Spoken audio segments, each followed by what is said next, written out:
Good morning, everybody. Just thought I'd come out a little bit, do a little something on the video today.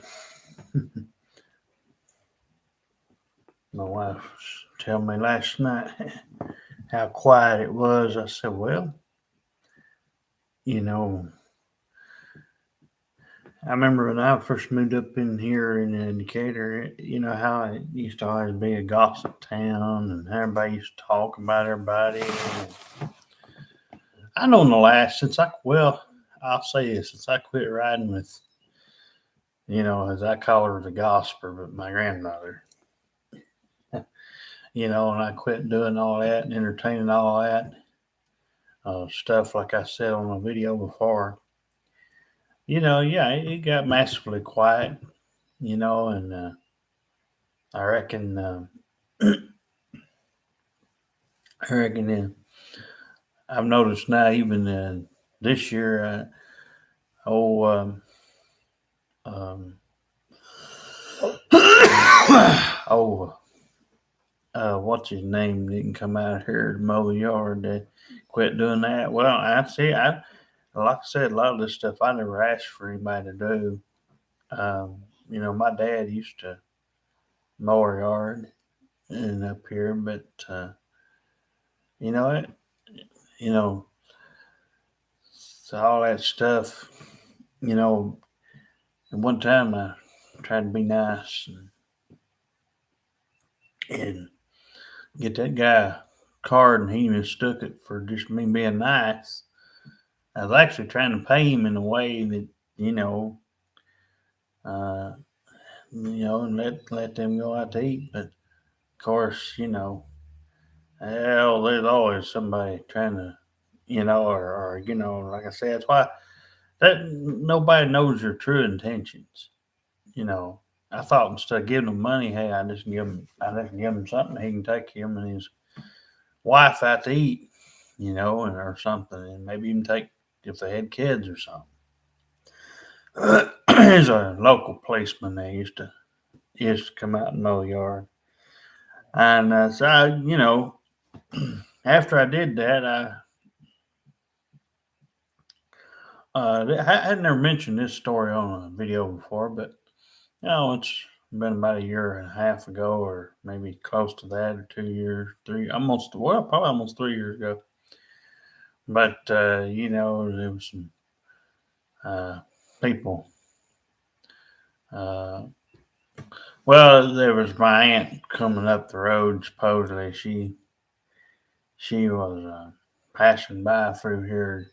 She wants me to believe that she was actually passing by through here, and just just so happened to um, see that he was out here mowing the yard, and that somehow she saw the stooging off of the card or whatever. And I told my wife, I said, I know what happened. She didn't see that. The only thing I told her, I said, what happened was the guy that I went and paid I think it's $50 on that. And at the time I worked, so I mean, I was working at uh, Hardee's. And what happened was I know what happened, and it was that he stooged off to her because him and her used to be friends. And like I said, I don't know the difference, between a friend and all that stuff. I really don't. I don't like using that word. It irks me. Um, you know, I really don't. I really don't care. But anyway, um, but if you know somebody, you know them. But I just because I guess that's the version. That's what you'd call a part timer. Like I said before, somebody just coming around part time, and that's the way I like to look at the word friends. Someone who's part timing and can change something on you to drop of a hat. Something that has no long term value that you're not going to get much out of that. You know, stuff like I've said before always seems to come first: family, kids, and everybody else that's come before me or my wife always comes before we do. So and so yeah, that'd be my version of what a pain in the ass friendship is. Or like a lot of people's beliefs and churches, they'll say fellowship. It just irks my stomach when I hear that. They'll say you don't know them people, you don't even go. Well, I don't. But I mean, some people might say, "Oh yeah, I go on a thing or once in a while." Well, we don't. Yeah, I wouldn't. A lot of these people, I wouldn't trust them as far as I could throw them. Be honest with you, but no, I told her. I said, well, it's one thing I was good at. I was going to finish up. But the story, this guy had mowed it for I guess it's going on almost 3 years, 2 or 3 years. But I'd went on my way instead of wanting to pay him in cash.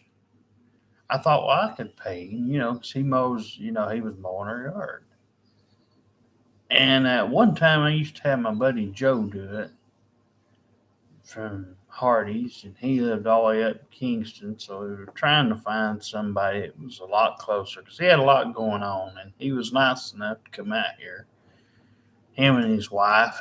That's the only person that I food with that was actually somewhat married to somebody because I was only dealing with him on a semi basis with him mowing my yard. This is a separate person, but yeah, this police officer that was doing it, I paid him $50 on a gift card to go to Applebee's. I believe it's Applebee's.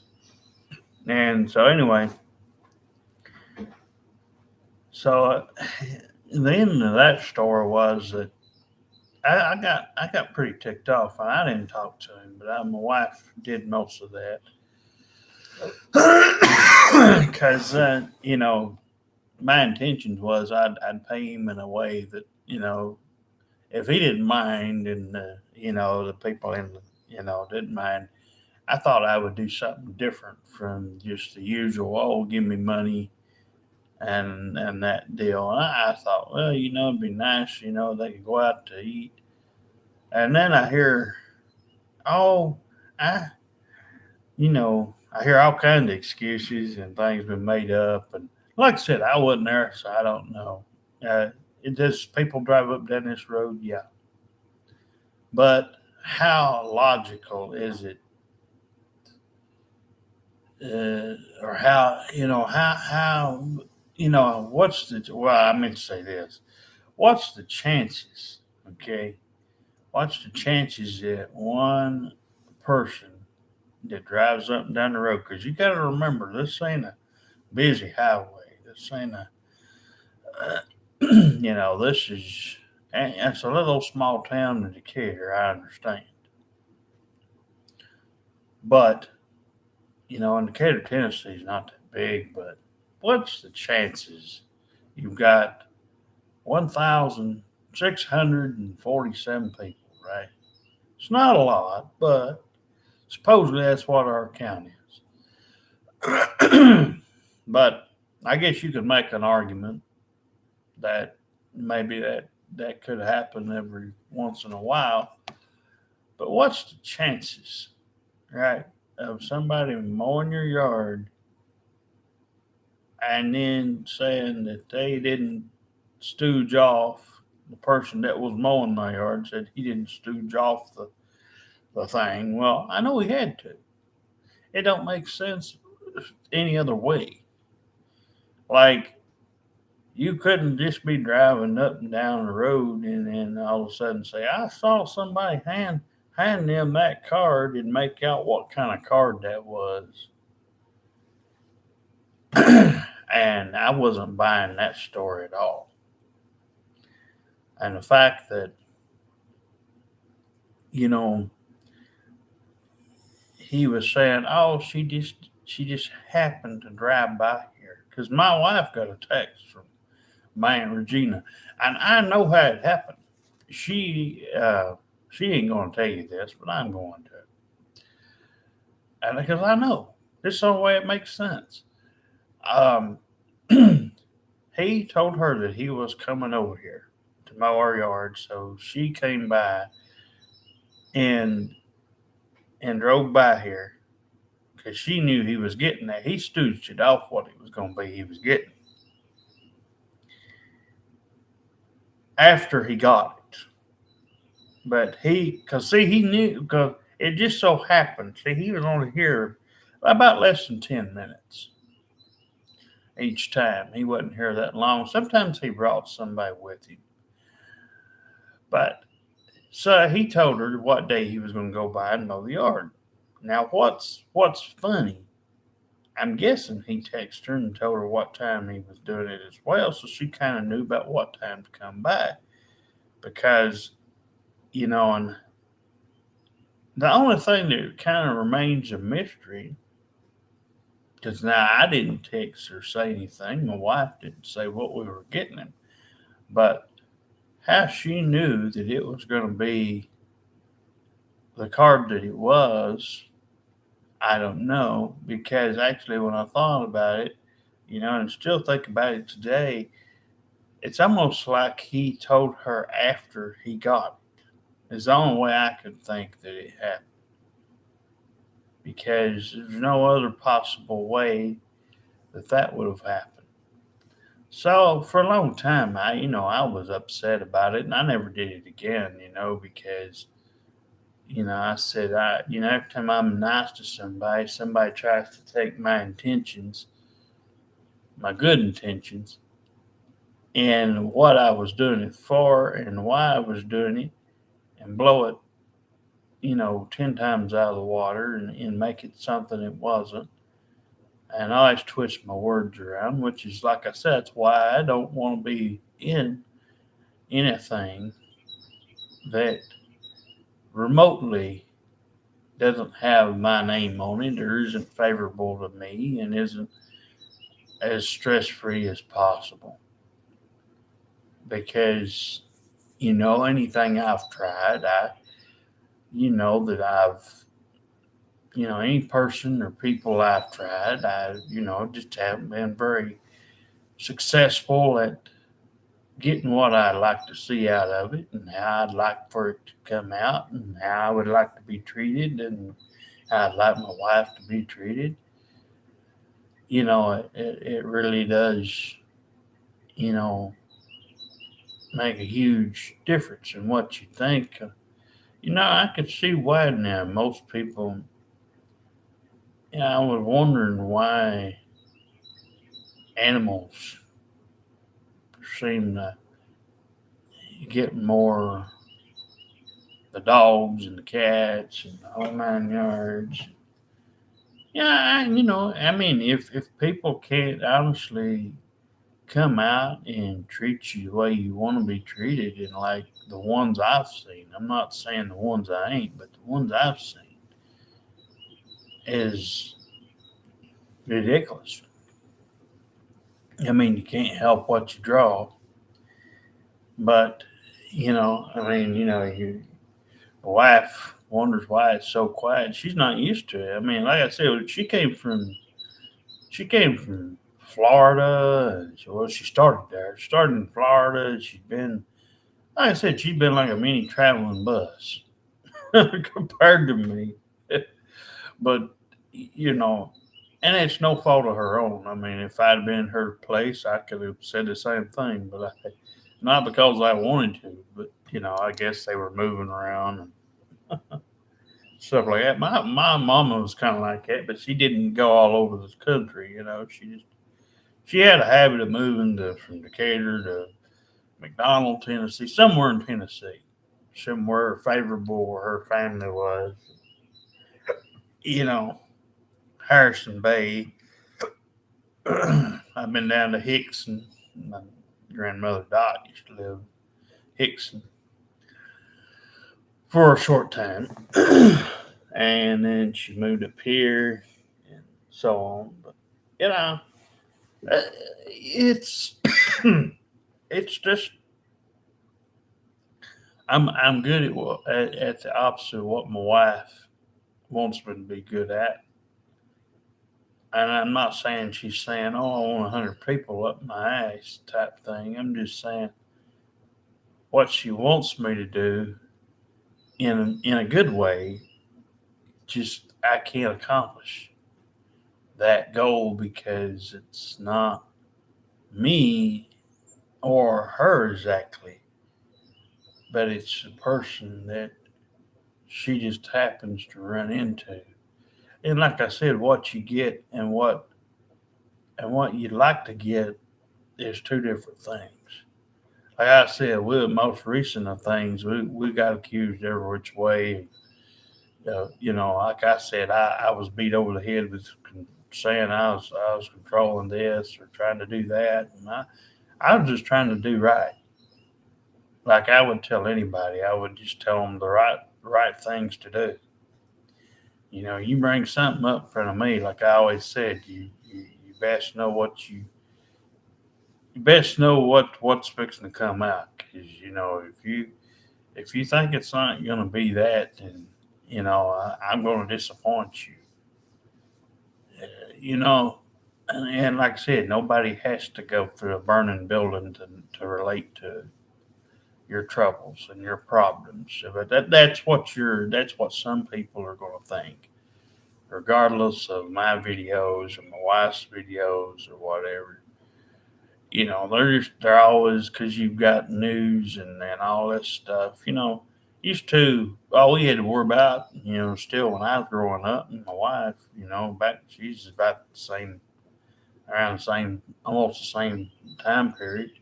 You didn't have all this stuff like you do now. All you have is a newspaper and payphone. The internet wasn't even started up just yet. Everything was still early on, and now what we're seeing right now is why gatherings are ruined, why the whole thing is just, upside down. Everything from, and that's what I said this to one of my coworkers. They handed me her number, and I thought she handed it wrong on purpose. I actually did because people play you, you know.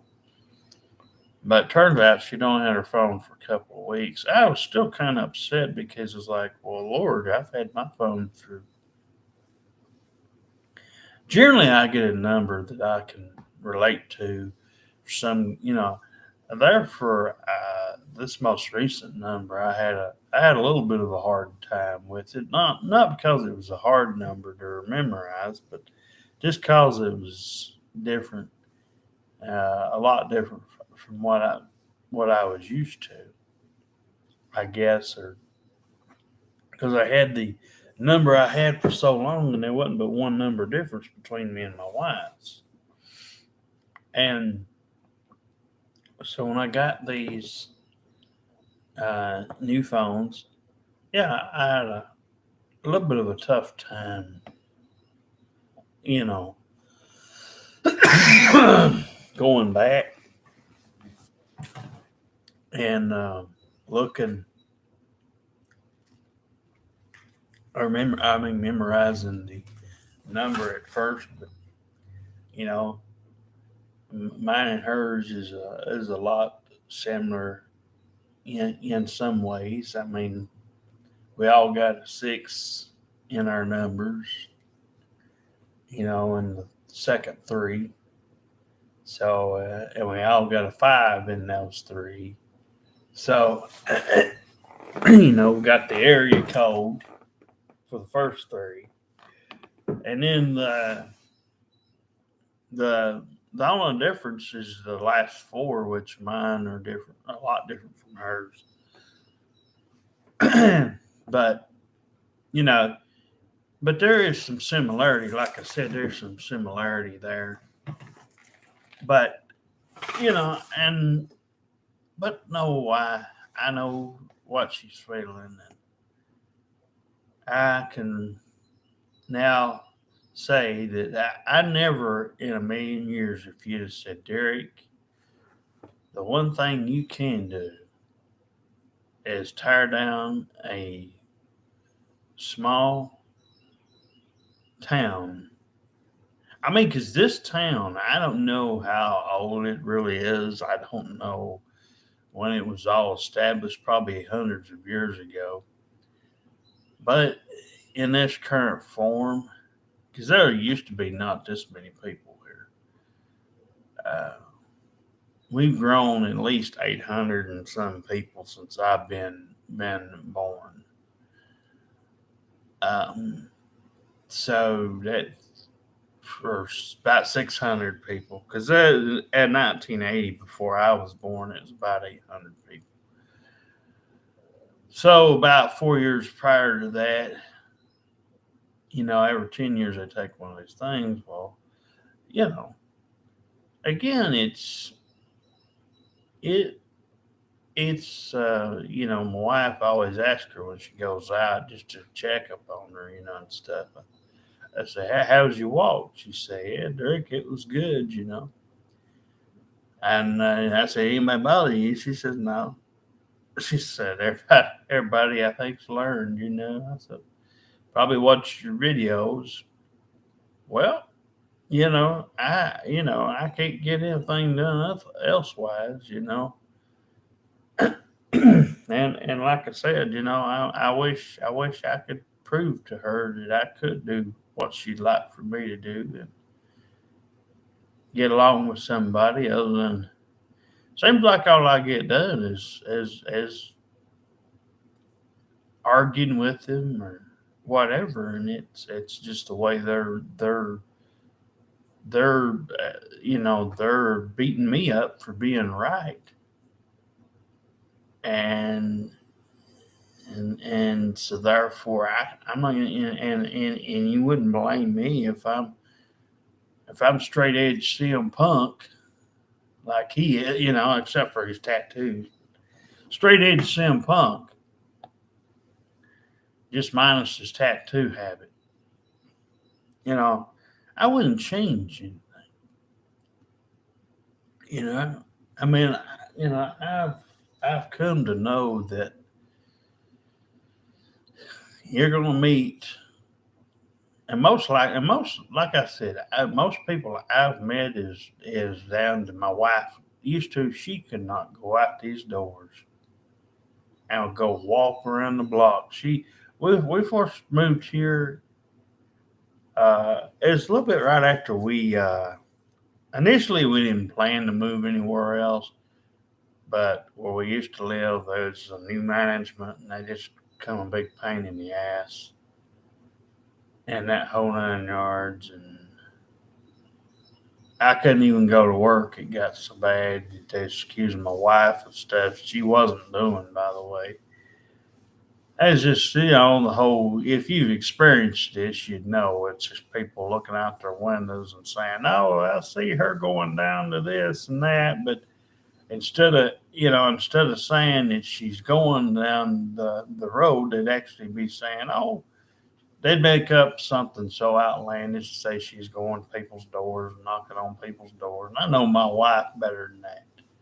I wouldn't even do that. And even when every time I was there, unfortunately, every time I was there, nobody would say nothing. They wouldn't dare do that with Derek standing there. Like you'd almost know that's how bad this was. It got so bad one time, my grandmother, I'll tell you another story. I may have mentioned this once or twice before, but it bears a repeat once in a while. She had these people at the thrift stores. Uh, we ain't got but at the time we only had one. Now we've got two. We got a Bears and Den, and we got a Meg's Ministry. And just have these people down at Meg's Ministry That's how bad my grandmother wanted attention. Like I said, she couldn't help herself. And I mean, I seen it decades earlier. I seen the problem. Her problem for some reason, that probably even when she was a little kid, I guess she just always wanted to be center of attention. I guess, which is the opposite of me. You know, I always looked at myself as, hey, as long as I'm doing what makes me happy, if that's watching wrestling Monday nights, it used to be good. It really did. It used to be really good. If that was going out swinging on swings, if it's going out and shooting a basketball or catching the ball up in the air and all that stuff, I'd make do with me, but I didn't make anybody take me anywhere. When I got took somewhere, it was because that's what they wanted to do. I had no plans. They they'd pitch things like, "Hey, Derek, it's like I said, we went from back in the day, oh, I'm going to take you Saturday and Sunday. I'm going to take you out this weekend. We're going to, the weekends I was up at my grandmother's when Doc was still here. We used to get out, go to stuff, not every week, but there'd be a lot of times, we'd go out and sometimes it'd be a yard sale, sometimes it might be going to Chuck E. Cheese on my birthday, the week of my birthday. Like I said, used to, we did stuff. But when she got into this habit, and like I said, the last, oh, I'd say at least when I was probably 16 years old, around 2000, 2001 ish, I noticed about right after my papa retired, she got to where she just wanted to be this gossip, even worse than what I'd known her to be. And used to she would, like I said, in the store she would do this, and it was a habit. My great grandmother Dot used to always notice it, even when I was little. This was '90s, early '90s. Um, and we'd go in there, and this was the time that Regina used to work at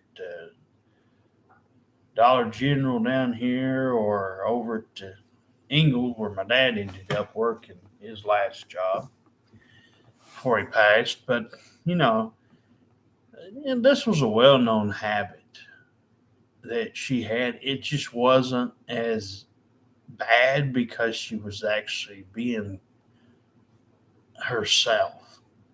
She was actually enjoying. Her and Dot weren't the biggest music fans, but my grandmother would at least listen to country. If anybody knew anything about my grandmother, she would usually turn the radio on, and just so she had something going on in the car if you wasn't talking and having a discussion. So a lot of times, I if I she wasn't talking, I wasn't talking, there wasn't much to talk about, or we just she might say, "Hey, Derek, after we got through talking, do you want the radio on?" I'm like, "Yeah, yeah, sounds good to me." But yeah, I mean, it's just total different. To, today's version of what you see with her is a different version than what I was used to growing up. It changed that much. And although I don't have visual video and proof to show everybody, this is stuff that is just it memories of what she used to be versus what she treats me today, and how she and like I said, there's no secret that um, I'm not. She well, there's two different ways to look at it. Number one, when I moved up there, I don't know how much she knew about me as far as what my background was, as far as the religious stuff and all that. all that. But all I can tell you is when I moved up there, nobody was talking about church that much, if at all. Now, after I got out of high school and there a few years afterwards, around 2005 ish, 6 ish, or something, stuff started being said, or 2004, somewhere after that. There was stuff being done and said that wasn't, normal. Even my dad, I was like, what is he all of a sudden on his church kick for? Like I knew he read or he carried a Bible with him, but like we never really even, it wasn't even a discussion. Now when him and my mom was married, there was church and things done when I was real little, and and there's pictures of that, and that's all I can tell you about it. I don't even remember going there. But like I said, Walnut Grove back then versus when I went the second time and had my couple of years stint where I went on a semi-regular basis, and I went quite a bit, compared to what most people would do. But because I really liked the pasture there on my Crimer and them. There was a little church dog, and I'm not much for dogs, but this dog, it was a real good one. So I'd go up and he'd lay, I could tell he was a good dog because of what you know, his demeanor. He come off as a calm dog, and he was. You could go up and pet him or whatever. But yeah, things came up, went down.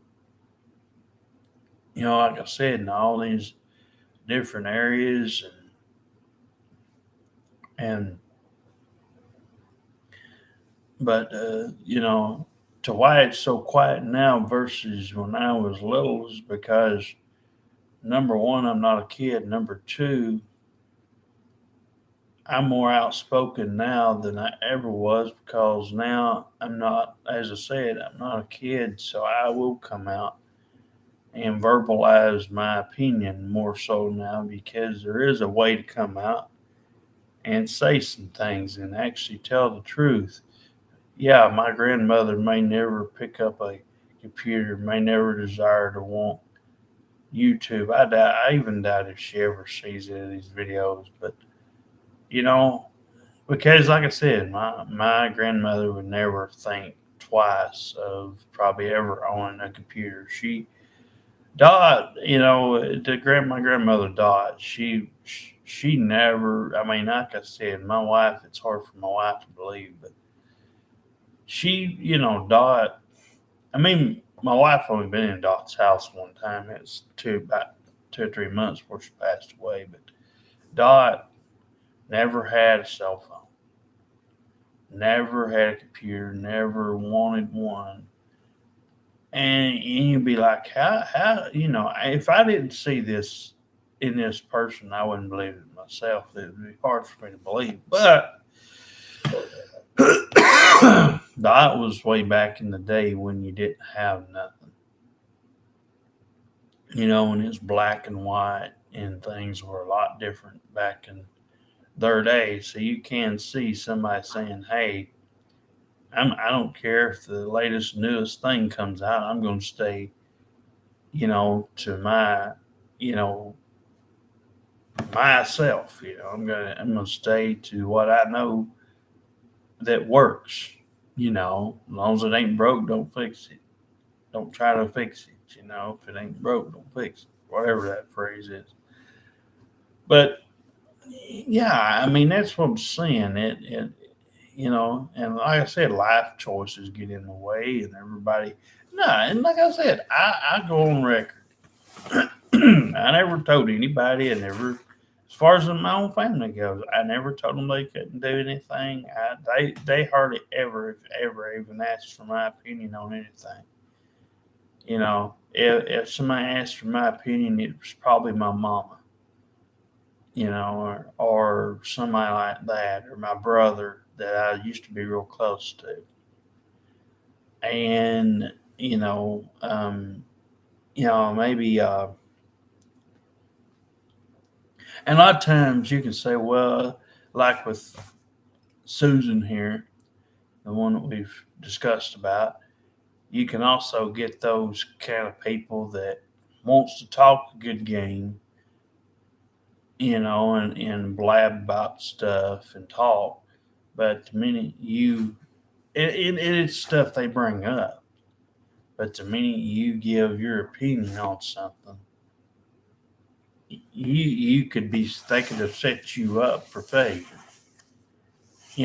Because they didn't know you, they'd never been around you, they didn't know how you was, they didn't know how you was raised, they didn't know how you. And like I said, I would bet anybody like that would have been raised practically pretty good because she had good points. She had some good in her. She just failed to show it. You know, some people like her, they have good intentions. They for some reason, like I said, if I'd met somebody like that, whether her name was Billy Bob or whatever, it wouldn't have mattered. But if somebody came out like that, looking like she looked and all that, and I met her a good 5, 10 years prior, she'd have been fine. I'd almost say she at least 10 years. I mean, she's 20 or 25. She'd been probably pretty good. I mean, she definitely would have only had one kid that that was and then, well, Derek, what would you do then? Well, I don't know. I mean, but I know that if there was no kids involved, I could show my wife if everything matched and there was some things in common. I know it could work, with what we're hoping for. But to explain to her how this got to be so quiet, it's just I'm older now. I say what I think. I used to even do it when I was at school. People in school, they just my Dakota and Dakota's the one I usually call Bonehead. It was really the one that got me to kind of loosen up a little bit. And I watched wrestling and I heard this stuff on TV. He was kind of the one that I remember. And we used to watch, like I said, we used to watch movies with cuss words in it. One time I remember going through, I guess it was Granny Diane's old house or something.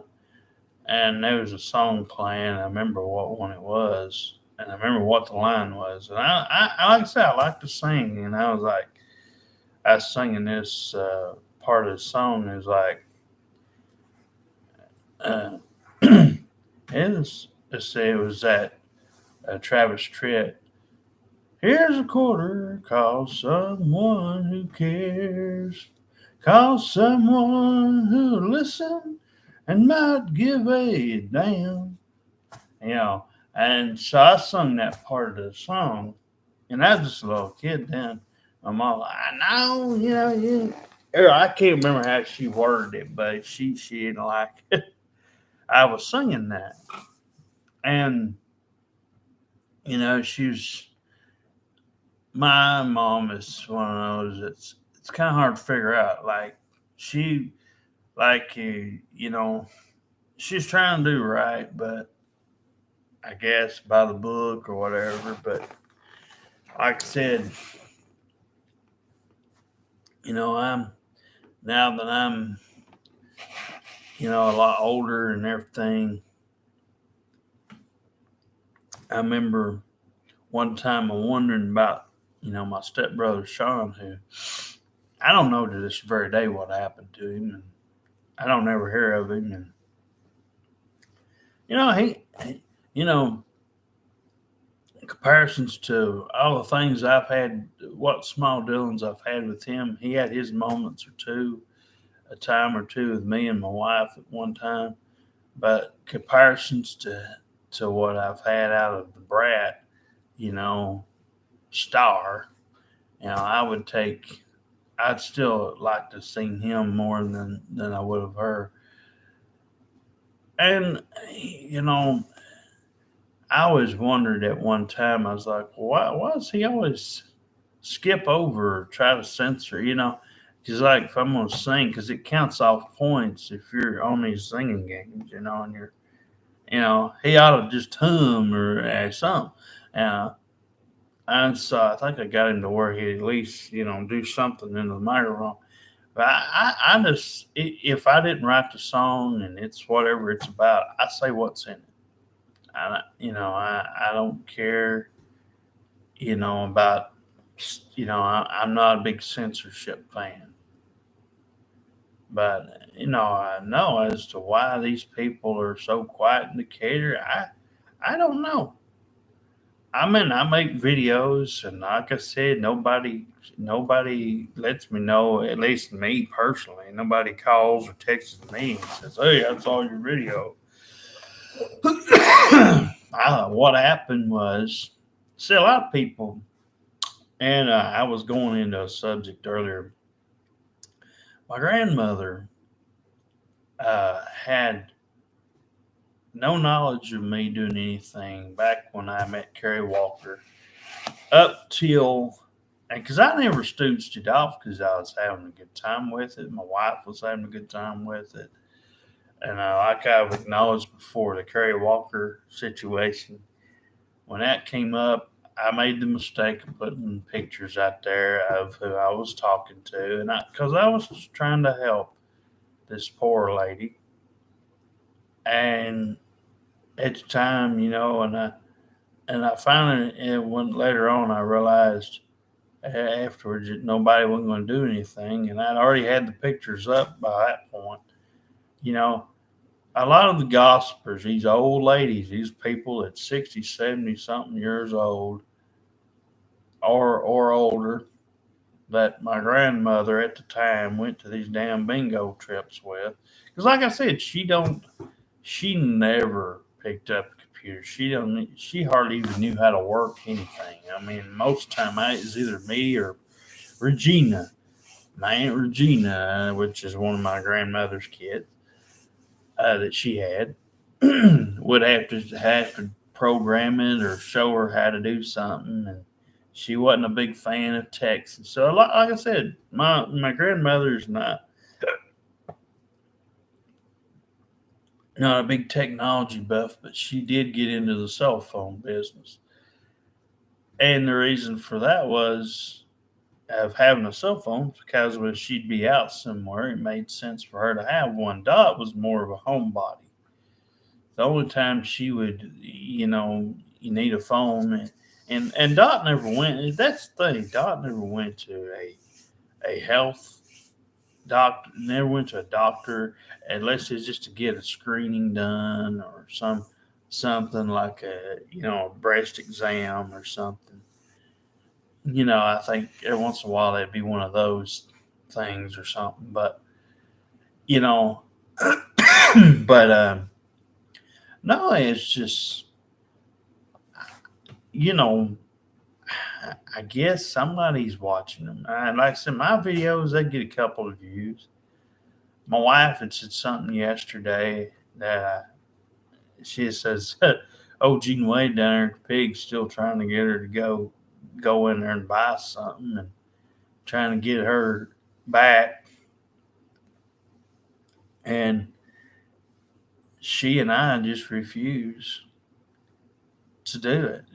We refuse to forgive someone who's been in the food business and who owns, like I said, Gene Wade owns like three stores, three stores with the Piggly Wiggly brand on them. At least I know of three. There's like three different locations. There might be one. There might be four or five at the most, but I know there's at least three different ones. The one I used to always go in is just right down here in Decatur, Tennessee, right where I'm home at right now, where I'm coming live and in living color.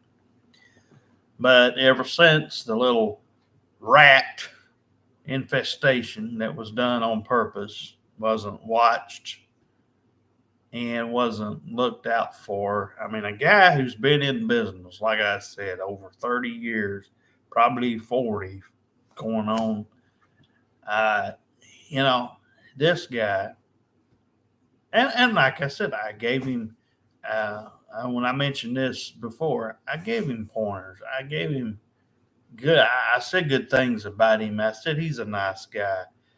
But when he pulled that stunt that he pulled when my wife went down there,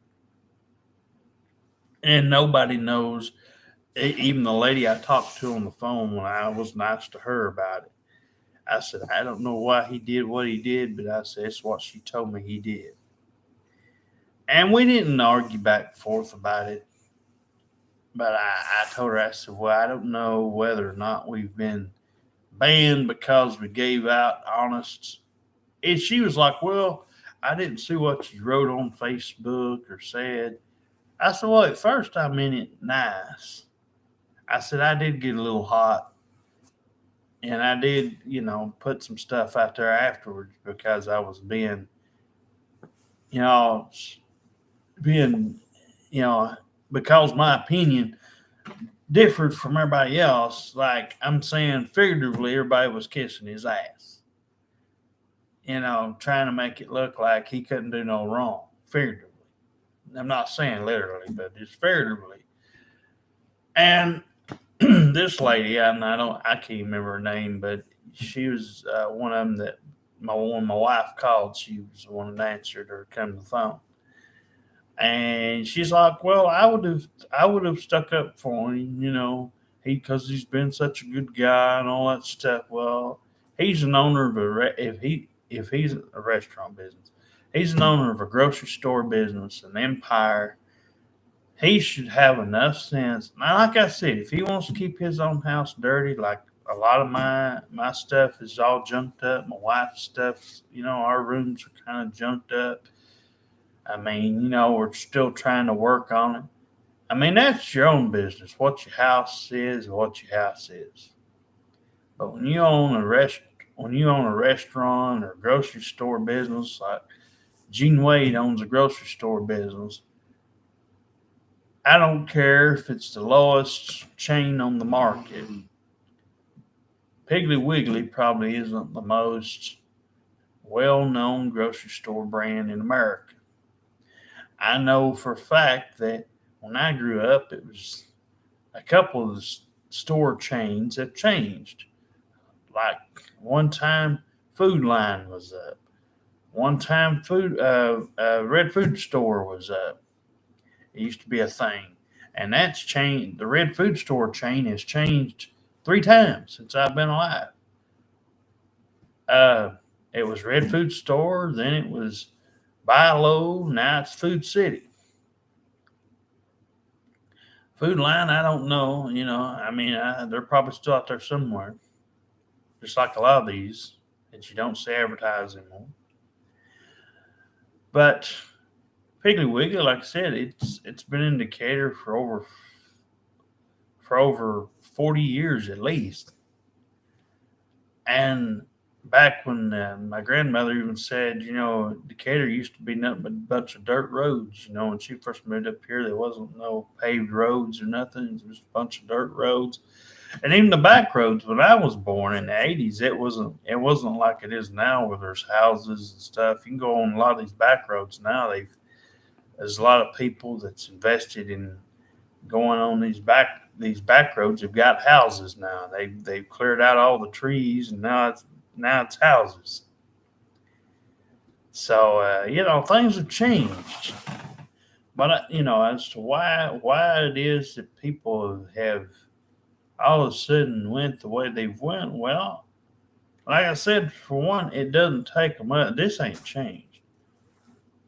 It doesn't take much. You tell one or two people out here, trust me, if they've got a car and they go to their workplace, if they go to, if they've got 30, 40, 50 people that they got in their freaking phone and they or whatever and all that stuff that they do online, versus what would like to see happen, change wise.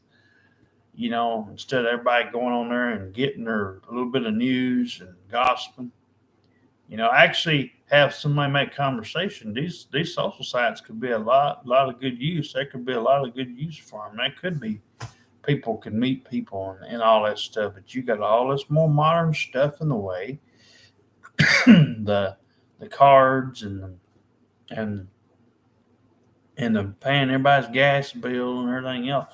That's why I said if somebody out here literally was out here within 30 minutes of Decatur, Tennessee, where we're home, I wouldn't mind to go back for you. I wouldn't mind if somebody texts us right now.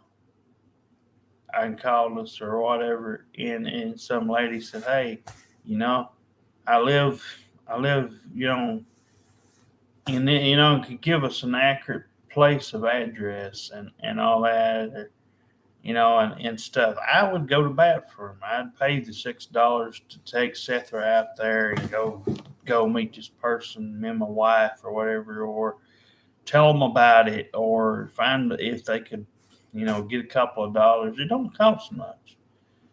And like I said, there would be ways for me and my wife to work around if there was somebody out here. But to answer her question, I don't really know the answer. The only thing I can contribute to is that once you do tell one or two people, like I said, we nobody even bothers to ask her for rides to the store anymore. They don't stop their cars and start all that stuff again. Like I said, occasionally I think one of the nice local Decatur police will see her out. One of the good ones that kind of likes her, knows her a little bit, she, might catch a break from them and they might bring her up occasionally once in a rare blue moon. But it's not like they do it all the time, but it's like, rare. But, and I told my wife, I said, well, I'd rather it be the way it is right now, just because if they can't do anything better than what they've done, and there have been some we've mentioned on here that gave out their personal information, their numbers, and then they wanted like the last time we had one up here, and I got a comment or somebody that had no picture, left a nice comment and said, well, they're just trying to be nice. Yeah, but if I had my car, my point is, if I had my car, if I did have a car, my wife had a car, could you imagine most people stopping their car for complete strangers, whether it be kids, men, women, what have you? Like I said, now, if it was something that didn't look right, I'd probably call the police. I'd say, hey, it looks like there's a kid out here who needs help, or I do the right thing and do that. But I'm not. If I had a car, I wouldn't just pick up any old lady off the street, or any old or any young lady off the street and take them home with me, type thing. And because it just wouldn't be my style. You know. And now if I was sitting there, eating or outside at a restaurant, sitting at a picnic table, yeah, I'd give you whatever time it was to talk. You want to talk, somebody out there. But yeah, generally, I don't know. I mean, just in the last 3 or 4 years, especially, and especially when this virus thing took over everybody's brain, and it's like the newest thing, and everybody's like they act like they never heard of it and never heard of a virus before. They got such a panic. Everybody everybody went to the store and got toilet paper and got all kinds of shit that they didn't need. They was more worried about toilet paper than food to eat on, or stuff to drink. They's more worried about their damn ass, like they's going to sit there and magically shit out turds, I guess. And because I had people up here in Decatur, Tennessee. I had my old friend Jason. I don't see him that much, but Jason Newman, I had him. So every once in a blue moon, I see him and his mom out or something. Jason's like me; he don't know how hard to get out. But he was laughing. And it was funny to him. He said, "I can't believe these people. This is back when virus thing came out, and everybody was having a big hoot about it, and everybody was not wanting to do nothing, and it makes me wonder what the crack whore was doing back then when it first started. I guess I guess she was hiding in her own little box, old Susan there. But anyway,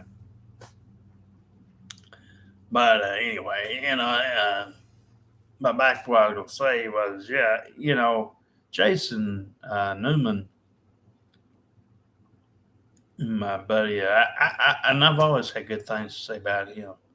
And that's the only person that's never given me any problems. Never, it's always been Jason. He's always remained the same. He never changed. He never, that's the only one that I was friends with that I can say has never changed, never treated me different.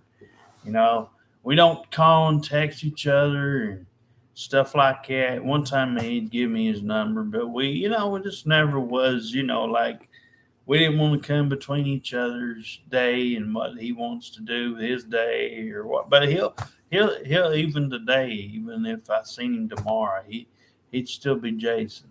He's never changed. I mean, he's never wanted to be the center of attention, just like me. I never asked for anybody to do anything. Everybody that's ever had anything to do with me is because they wanted to have something to do with me. And because I never made anybody do anything. They didn't, I mean, it had been just like my dad and my mom. If that just because they had me, that didn't mean they had to do anything with me. They could have gave me up to a foster home, or I could have been anywhere. Some people's problem and a lot of, like I said, it starts mainly with the woman opening their legs. I mean, yeah, a guy has a problem too keeping his thing in his pants, but it's ultimately a woman that has say, hey, I ain't like it. That stuff right there is what naturally we can get kids all messed up, and that's why we had some up here. Just last year, you just didn't know what the fuck to do because they wasn't sure what their mom wanted and what was going on, why was they here, and I don't know the answers to these questions. I mean, I gave you what I could surmise of it. But and like I said, I know it won't be made again. That mistake won't be made again because if anybody's kids come before me and my wife's stuff again, if I even hear the word kids, I will make sure that I don't fool with anybody because, yeah, is that generally the natural response? Yeah, it's supposed to. That's why I say it didn't make any business sense. It didn't make any logical sense whatsoever. Why anybody would want kids involved with someone else they don't know, they never met, that they didn't ever spend any time with. That's just something I have. I don't understand why somebody would logically want that's had a rough childhood, apparently going by crack whore Susan, that put herself through this stuff. It ain't her parents' fault, it's her fault. And she's like a lot of these young people out here, they see something, they like to play monkey see, monkey do. Because it looks cool to them. It's not because it tastes good. It ain't because it's healthy. It looks cool. That's why a lot of people do drugs. That's why a lot of people drink because or smoke a cigarette because it looks cool to their eyes. Lust. That's one thing I think if we could we could do without.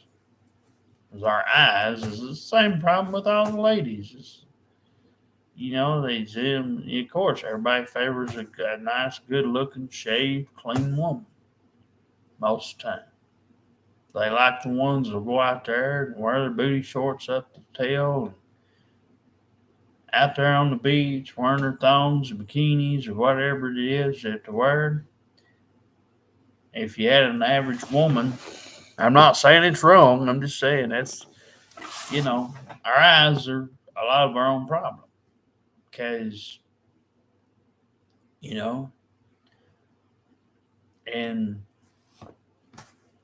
we just have that about us. Everybody's different, and there's just a lot of issues, that seem to be problematic for a lot of people, and it's just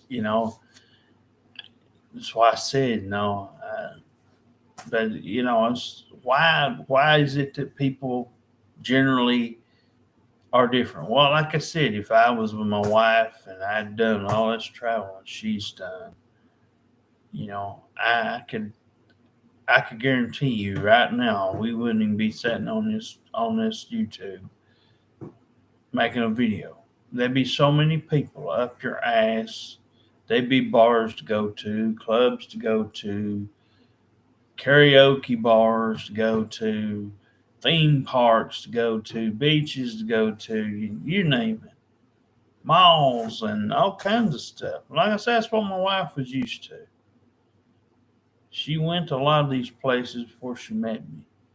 She just thought, hey, everybody would go with the flow, go with the program. She had a certain thing that she wanted her family to do. She had a certain idea for her girlfriends or one of them that she wanted the most to do with.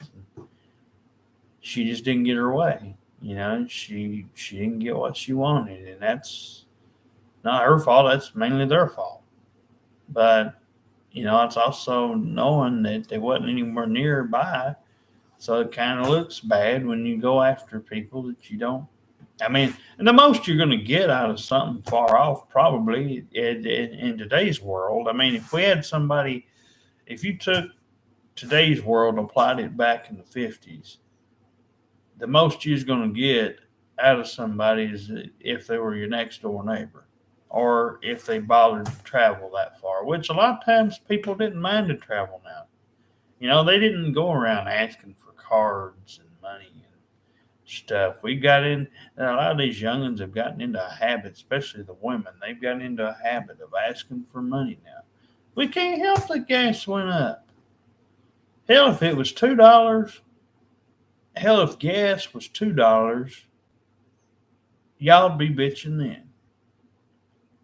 When gas,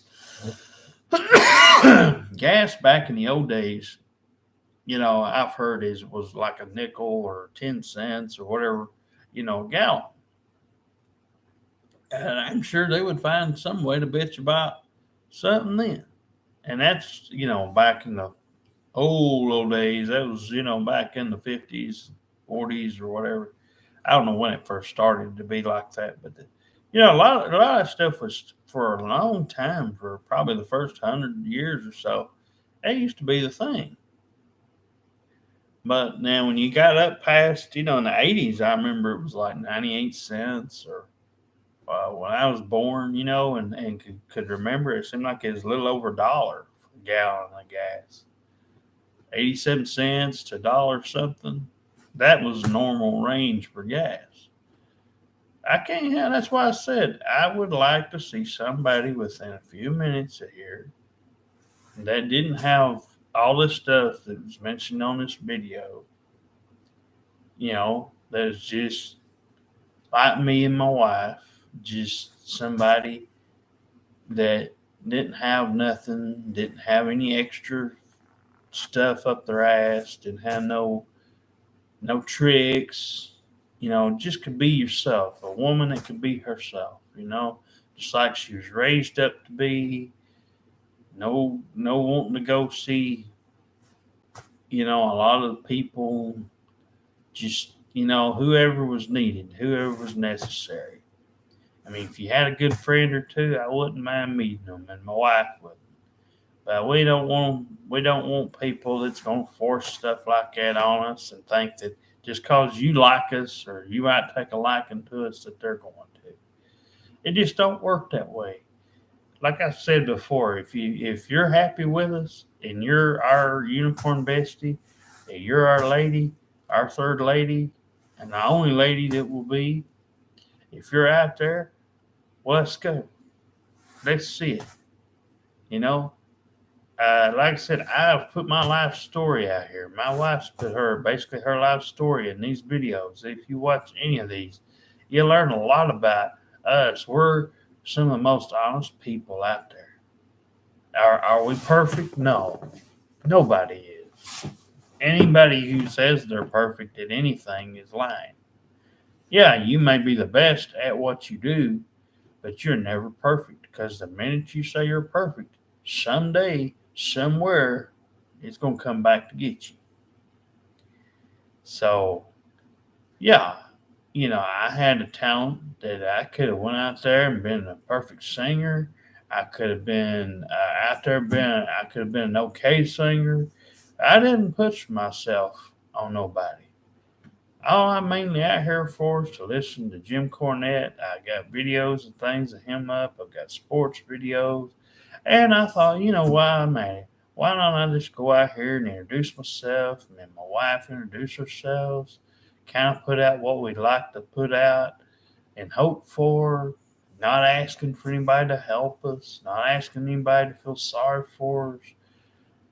We have hard times it is keeping food in the house.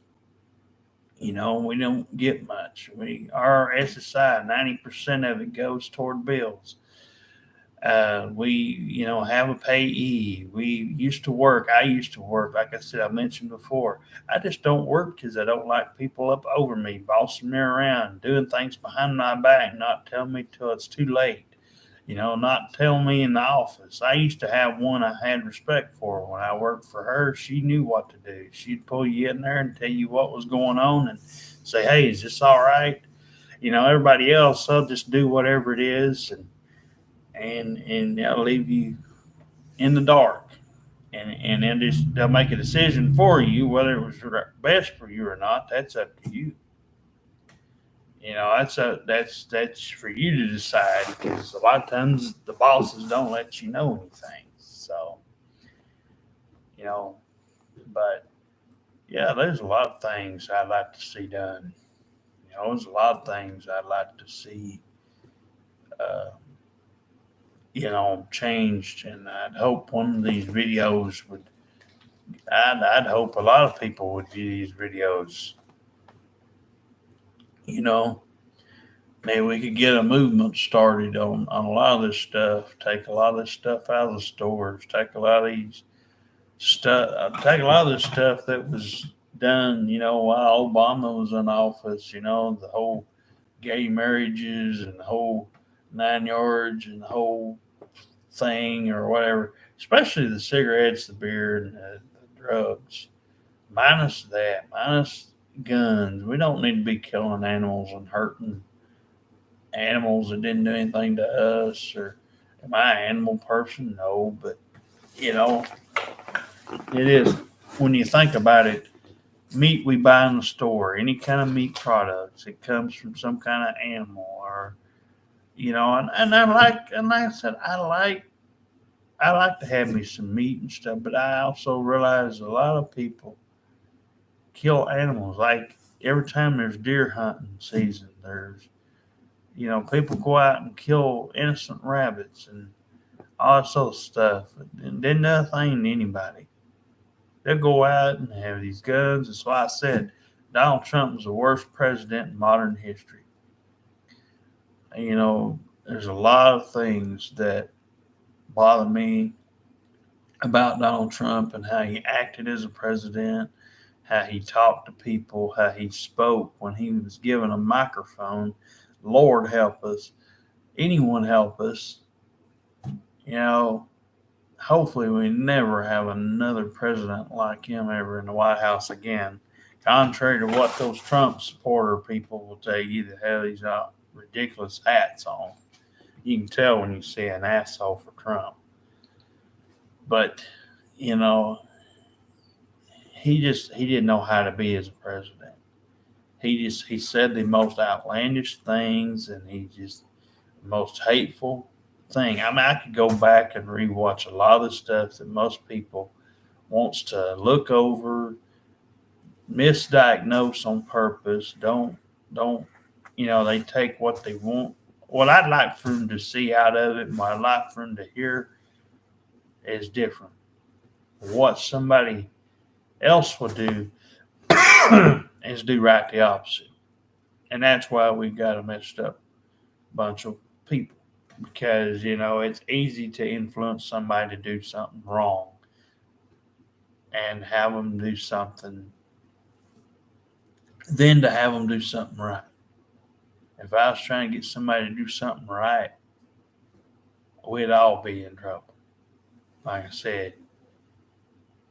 But if I was trying to do something the opposite, oh, yay, it'd be, oh, everybody be cheering if I was out there doing things that I don't do. And everybody be, like I said, you'd have people up your honey, and it's stuff, a lot of stuff that you can go to jail for. It's stuff that would wind you, you'd wind up in worse shape, but because I don't do those things, I'm just supposed to be, like I said, that's what the old crack whore Susan thing, that's what she wanted.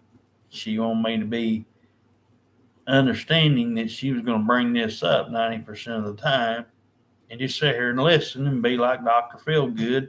And I don't have a freaking TV. I don't have a freaking TV show for stuff like that. And like I said, I'm not wired up like that. If you don't want to know something, don't ask me or my wife these questions. Don't talk about it. I'd rather see a lady smile, have fun, have a good time. I'd much rather know that for the first few months. After we got to know you or something, if you wanted to tell us something that personal or something personal about your life, I can understand. When we've had time to know the good things about you and how you operate normal during the everyday daily basis, on a daily basis. How is it you get up in the morning? What do you do during the day? Do you watch TV, listen to music? Do you go outside, go for walks? Do you go to the mall, go to the store? Once you got a routine down, which is what, other than those kids, crack whore didn't have. She just wanted me and my wife to be as a go between kind of deal. Sit here and watch. Not say nothing, but watch. While she played Tickle Tank and Tickle Me Elmo with all the kids. That's what I got at it. And like I said, her going to everybody's house and getting everybody's pills and shit. I know I ain't just talking about drugs. I'm just talking about stuff you can hear about, Suboxone and all that garbage. Stuff that the people at the, Wasi places, but will hand out. But like I said, all that stuff's useless. I mean, I feel like when I get somebody in front of me, all they can behave like I said. Their mom and daddy probably has a hard time as it is, and probably have memories of them misbehaving and everything else. This Susan act like she never had her ass whooped. She never had a whooping in her lifetime. If I'd have saw her out there doing what she told me she was out there doing, I'd have busted her ass black and blue and every freaking color it could turn. I'd have been so pissed off that my own, if she'd have been my daughter, I mean, I tell you, you know, I would have been severely pissed because it's hard enough to having kids as it is, and it's hard enough that women have to go through the pains and all the stuff they go through, and they shit these babies out like it's fucking candy, like it's just something fun for them to do. I understand you got to have some population, in involved in keeping the world go around, but it looks like and they act like it's just like candy, and it's not.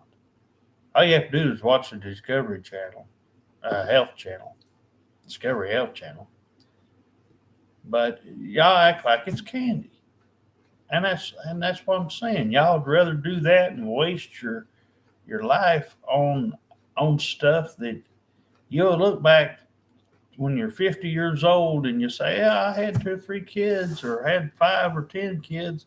Man, I could have been out there and I could have done anything I wanted to do, but I didn't get to do it because I was too busy worried about having kids just because somebody else had me." That's the way I look at crack horses. She just like a lot of these people they'll throw anything at you that you and like I said, I'm not a kid hater. I'm not saying that at all. I'm just saying if there's not a place involved, if there's not a legitimate plan of action. What are we going to do? Who's going to work? Who's going to have everything? This. I wish I could have pictures of this person, but I mean, she literally had nothing but food stamps. And I don't know who the person was or people was gave her the amount of time with her kids with no car. Okay, no car, no job.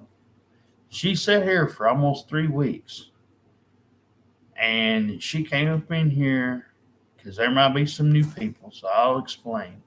She came up in here saying that she knew my wife off Facebook. She was 30 years old.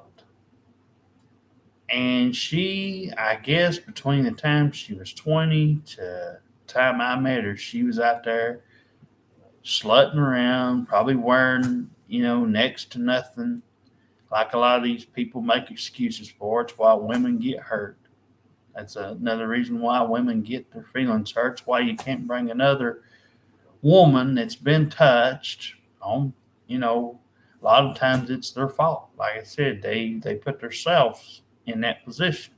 So naturally, when you put another woman in front of me who admits to having been hurt and been raped or whatever you want to call it, they they naturally could look at me and make stuff up. Like I told my wife, we were lucky that I didn't get made stuff up on in all this stuff because of that woman. I'm lucky that I guess she even let her kids around me. But I didn't appreciate being called Uncle Derek, or my wife, as she said, a couple of days ago when she's on here. She didn't like being called Aunt Jessie. She had no papers. I forgot to tell Derek that I remember her saying she had kids. My wife was trying to do something nice for this woman that just happened to be out here in Decatur, Tennessee. Just lived practically right up the road a few minutes, with her parents, living with her parents. And that's what I'm saying. She come out here and said, "Oh yeah, Derek, I'm homeless." Yeah, oh yeah, you're homeless, all right. Like I said, she's too busy doing the things that were backwards. And like I told her, I said, you gotta take responsibility. I would tell any woman that. Black, white, purple, green, whatever. Color you was, whatever foxhole you crawled out of, you make choices. That's why If you believe about the God, the Spirit, and the Holy Ghost man in the sky and all that stuff, He gave you a brain, and yeah, it says so in the Bible. Well, Derek, man's rib created God took a man's rib out of a man's body supposedly and created a woman. Well, He didn't do too good a job. I'm not saying my wife, I'm exempting her. I'm saying a good portion of you women I've had the pleasure of meeting have been literally a pain in the ass. You know, I'm not thrilled to have ever met half of the ones I've met. Whether they've been EMTs, I've had people that's, last time my wife had somebody, we had something up here we needed done. Someone out of a local EMT got her feelings hurt because of something that my wife had brought up and wanted to discuss, and she had a different view than me and wanted to stick up for the people at the Boys and Girls Club, and when she didn't even halfway know them. She just said, well, she just probably, yeah, she did it on purpose. She played my wife, and that's what I was trying to get through to her. And she ain't been back up here since. But like I said, I'm just saying, there's a lot of reasons why you can't just stick any old person in front of me and expect me to make chicken salad out of it. I'll never be able to do that. No woman and no man can have everybody on this planet like them. It's impossible. There ain't but a few people like me left, or like my wife left, that are good people. Yes, we're handicapped. Yes, we have our own faults, just like everybody. But y'all could beat half of you out there could beat what y'all are doing and allowing to go on. And these women's movements and going on national TV and saying all this hurtful stuff about people and costing people their jobs that really didn't ever happen. And not only that, but celebrities accusing people like Bob Barker and all these other people who probably never did anything. The only thing they're guilty of is always having women on their freaking shows that was giving away prizes. And anybody could say, well, Derek, you don't know what goes on behind the scenes. Well, I know I don't. But to sit there and accuse somebody of something that they wait 20 something years to go out on national TV just because somebody says, oh, yeah, the women have a right to do that. Well, then we ought to have a right to come back and get y'all's ass put in jail for stuff y'all lie about on purpose. There ought to be a movement that protects us men, too. That's all what I'm saying. It's all a bunch of one-sided BS.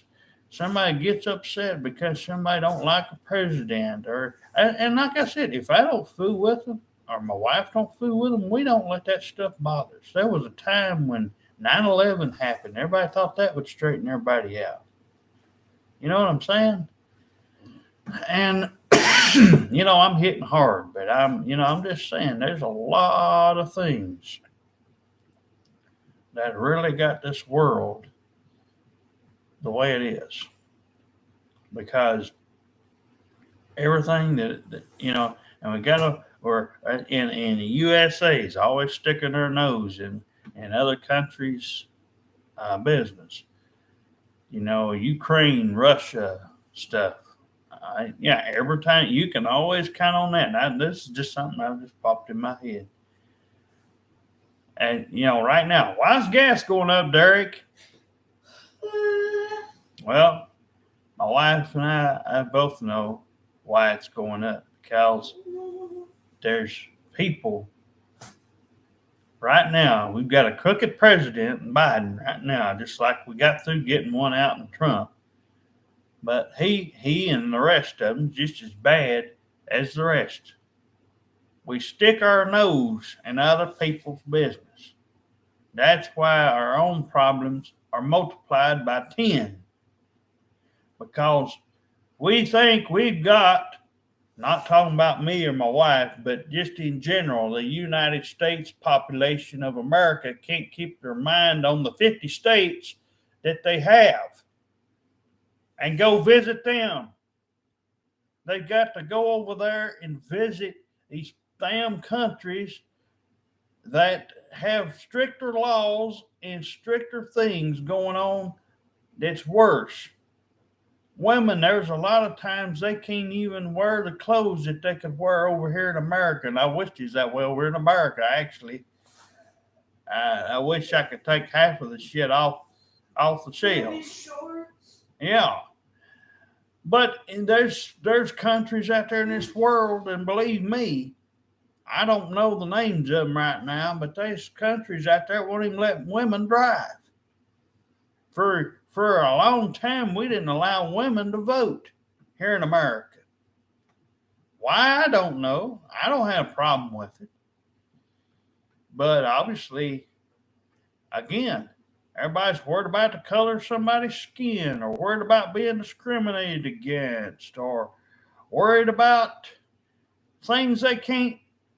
They're worried that somebody's going to make fun of somebody's favorite wrestler, somebody's favorite whatever it is, comedian or a celebrity, and you're more worried about that and donating your time and money to something that somebody gets in a little foxhole. They get these little things now. I just thought of this while I was on here. They got these little things now. Oh, you go fund me. Yeah, fund you to go out there and, like Jim Cornette said, somebody going out there and doing one of them stupid, silly mind tricks out there on wrestling and jumping off buildings and oh my God, we gotta go pay for it, or free Britney Spears. Free from what? That could be any celebrity that's ever done anything bad and just wants attention. Like I said, she used to look like $1,000,000. A lot of these women that I watched on TV or videos, my wife can speak of it. We've seen them, but they're just a bunch of attention whores. And there's a lot of people that will pay them attention. And they're just like us. They piss and shit. They have everyday life. They just got a little bit more money. That's the only difference.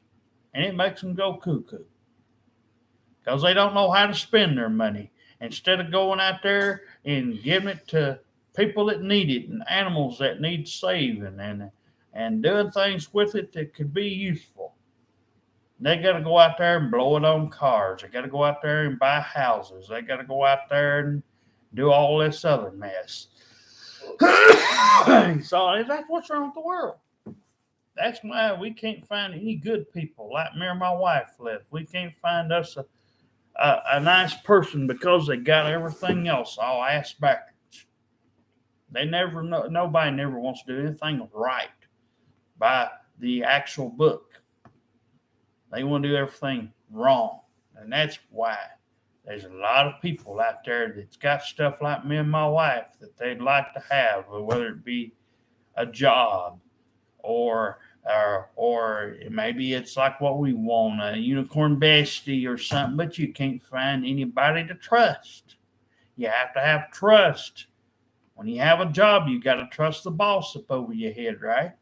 You got to trust your co-workers to be, and a lot of people mistook me for opening doors and being nice. Yeah, I could do that. That's part of my job, or was. But just because I act one way in when I'm at a workplace doesn't mean that's how I actually believe and that's how I actually am at home. And I'm not saying I'm a bad person. I'm just saying what you see there in places like people at church, for example, they're all nice and quiet and they want to make sure that they believe in this Holy Ghost shit, that they believe this idiot's looking down above them and gonna send them to a lake of fire if they don't do anything right or whatever. When your body's dead, your body's dead. It's underground or it's cremated. There ain't no lake of fire. There ain't no goddamn freaking heaven, pearls and whatever it is they crowing about. It's just make believe stuff. I don't know how this world got here. I don't know. Ain't my business. But I can tell you that's one thing that's crooked. This whole thing about how what everybody's supposed to do, what everybody's supposed to believe in, is got everybody's head all fucked up. It's got my family's fucked up. It's got my wife's family's fucked up. It's got everybody's fucked up. The only thing I know is what I see in front of me. That's the only thing I care about. That's it. I am not a big reader of books. I don't generally, unless it's something that's published, that I can say, hey, yeah, this person wrote a book, this person made a movie, and yes, this is real legit stuff. This happened to this person. This person was discriminated against. And there was a reason for this movement, or the Jackie Robinson breaking the color barrier, or the Martin Luther King going out there and sticking up for his uh, race because he felt like he had to. I could just imagine right now if I had a pulpit out here out in local Decatur, I'd probably run the risk of getting shot too. Because of my views and my way of looking at things and everything else. And no, this is the way I believe. I believe we're all, except for me and my wife, I'll take us out. But everybody else is all screwed up. She wonders why you can't find nobody good. This is why right here. All you got to do is watch one of these videos. Because you never can make anybody happy no matter what you do for them, what you try to do for them. No one's happy. They always want more of something they already got their nose in. They already got things going, and that's why we have that problem.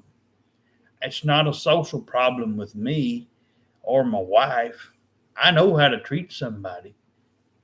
If they just lay their stuff down at my feet and my wife's feet, we would know what to do with it.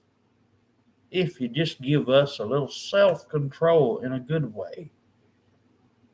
And quit coming across as somebody who comes up in here like the crack whore did and say, oh, let me go see my friends. Let me go do this. Let me go do that. You can't win. You can't win with stuff like this. But that's why it's going to remain quiet. That's why you're not going to see this. If you see something, like I told my wife, you see something out here, it'll be of the highest, most, just as perfect as you could get. The easiest thing you could get, the most drama free, less hazardous thing. There'll be a respectful person that respects our views, respects that we're handicapped, and actually understands why we don't work and wish not to work. It's not because we're lazy, but it's because of you people. You people out there don't know how to run the thing that you actually have some kind of control over, which is hiring and firing people, deciding, making decisions of how much stuff to buy, how much stuff to go out there and get. It's just like keeping your place clean. No, there wouldn't be no reason to have half of this shit if people wouldn't go out there and do stuff to people, shoot people, bring guns to school, amongst other things that kids ask for. There's a few years ago a story on there. Our school had somebody crazy going in there and shooting. They go to these lawmakers, and you got the National Rifle Association, the NRA, I believe that's what it is.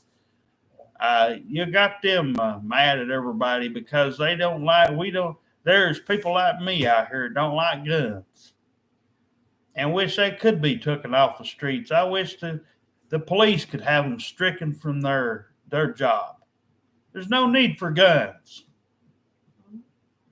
It's, if somebody went out there and shot one of theirs and another police officer shot another police officer's kin, they'd be out there, they'd be pissed off.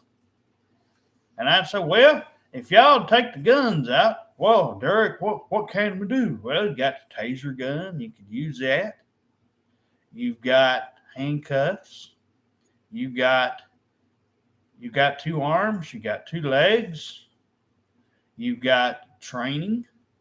I mean, you see stuff on TV all the time. You wonder why. You always think a white man hates a black man, or a black woman hates a white man, or so on. We got a racial problem because we believe that all that goes on is what we see on national TV, CNN, and all these other news networks, and that they actually care about what they're presenting on TV, as whether it's fake or not, whether it's the truth or not, fact or fiction. A lot of times, just like I said, the most recent of viruses, they blew that thing up 10 times worse than it actually was. The numbers, I know, like I said, where they got their information from, I don't know, and I don't care. But yeah, did people die? Yes. Was it as bad as they made it out to be? Of course not. Just like when we grew up, there was people out there saying, "Oh, we went from going out and having uh, Halloween where we went to people's houses. The only time I went to anybody's house that wasn't my own, and dressing up and having a good time. Now you got to go, and now you're told to go and have a block party and go and dress up for one thing and go home. What's the fun in that? It's not fun. Christmas is it's not even fun anymore. None of the gatherings. Thanksgiving's no fun. You could take all this stuff because everybody wants you to believe the horse shit, and that there's actually some religious being, just like Easter. Everybody wants you to believe it's about God, this invisible person who no longer exists, who has no literal evidence of ever existing on this earth except for a freaking Bible that nobody knows who wrote, right? No name. There's no, and the stuff, oh, dear, and there'll be people, my wife will let me get this out. She knows how I am. I'm trying to be truthful here. And there's, oh, Derek, the stuff that's in red is what the superior God says in the sky. He, they got our minds so fucked up. They say, oh, he controls everything. Well, he obviously don't. Like I said, we're the one. If we wanted to, we'd just lay down and give up, and nobody would have a building, nobody'd have a paved road, nobody'd have anything. If this goddamn fucking asshole Jesus, or any whatever he wants to call himself, Jesus of Nazareth or whatever, he's got like an alias of names. So, if we believed, if we had all this here, we wouldn't have the freedoms, and everybody out here would be, oh, hi honey, this is my wife, but no, we'd all be in trouble. We wouldn't have the jobs, we wouldn't have the food, we wouldn't have the clothes. We'd be wearing next to nothing, a bed sheet for clothes, or some goddamn jungle stuff. Me wearing, there'd be stuff like, we wouldn't have the technology we have, and the advancements in stuff, and all this stuff, the sports, the movies, the music, and the entertainment. We couldn't watch the cartoons we want to watch, or, I would not have wanted to live with this idiot on this planet. There's a lot of people right now that probably will have a cow when they watch this video, but it's the truth, and it hurts. But that's why I was saying a phrase that used to be on the back of Stone Cold Steve Austin's shirt. DTA don't trust anybody. Well, that's exactly what you can fast forward 30 years plus from when that was out. You can fast forward about 35 years prior to that, after that, and apply that same phrase on the back of that t-shirt to today's people. There ain't no reason why anybody should disrespect anybody of color, handicap, or whatever. You women laid down and had these kids. You ought to take care of them, no matter what happens to them. Nobody's perfect. Just cause you may come out with two good arms, two good legs, you may have a semi-perfect body out there. You may not even take medicines. You may not even go to the doctors, like a lot of these kids are made to do, or these parents believe. My dad, once he got the stuff he needed. For example, he got the booster shots and all the things he needed, but he never believed in going to a doctor, getting his blood work, or nothing else. Once he got out of Granny's hair, he never went to anything like that. Whatever she took him to is what he had to go to when he was a kid. But that was it. I'm getting aware when I go somewhere and I go get the blood. I don't care that. I don't even care that. I've got to remember, as I told my wife, everywhere we go, we got to remember we can't be ourselves. We can't talk to nobody because everybody takes it. Everybody takes it and blows it out of proportion.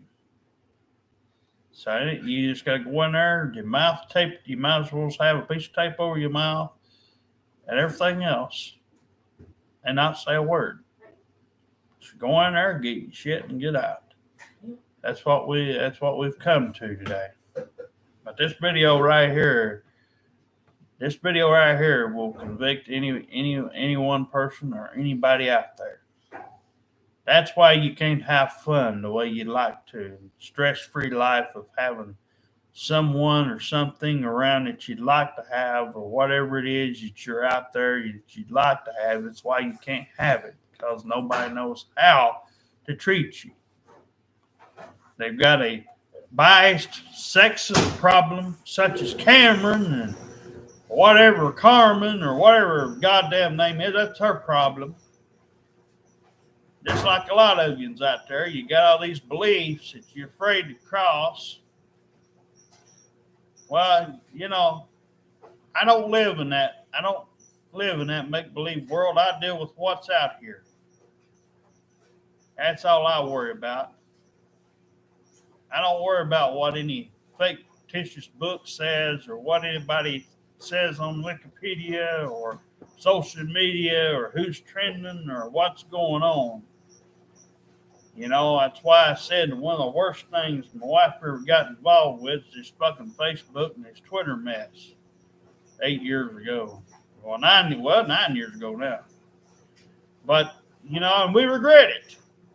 Like I said, we live to regret those things. Because then when somebody comes out and tries to say, oh, yeah, I've got you back, I've got this, and I know what I'm doing, it always turns out ass backwards. Like the Kerry Walker stuff I've talked about on many videos before and many other things. They always never check. They never think about double, triple, quadruple checking everything. They always go by what some person says. If you was really trying to help somebody, you'd do what you knew was best right there in your local area first. You'd go with what you could do with first. And if you have to make a decision like that and you find an ad, check out where it come from. Do some research on it. There ain't no excuse.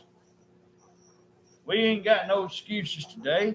We can make sure we're doing the right things.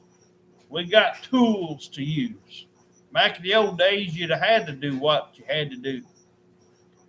With little to no success of finding anything out. It was easier to get away with stuff back then. Killing people and all this stuff. But this is why. Because, this is why we're in a mess. This right here. because of what we have to put up with and stuff with, you know, the general public. It's why I don't speak when I go to the doctor's offices, or my wife wants to know why I don't speak to people in churches. They get on my nerves.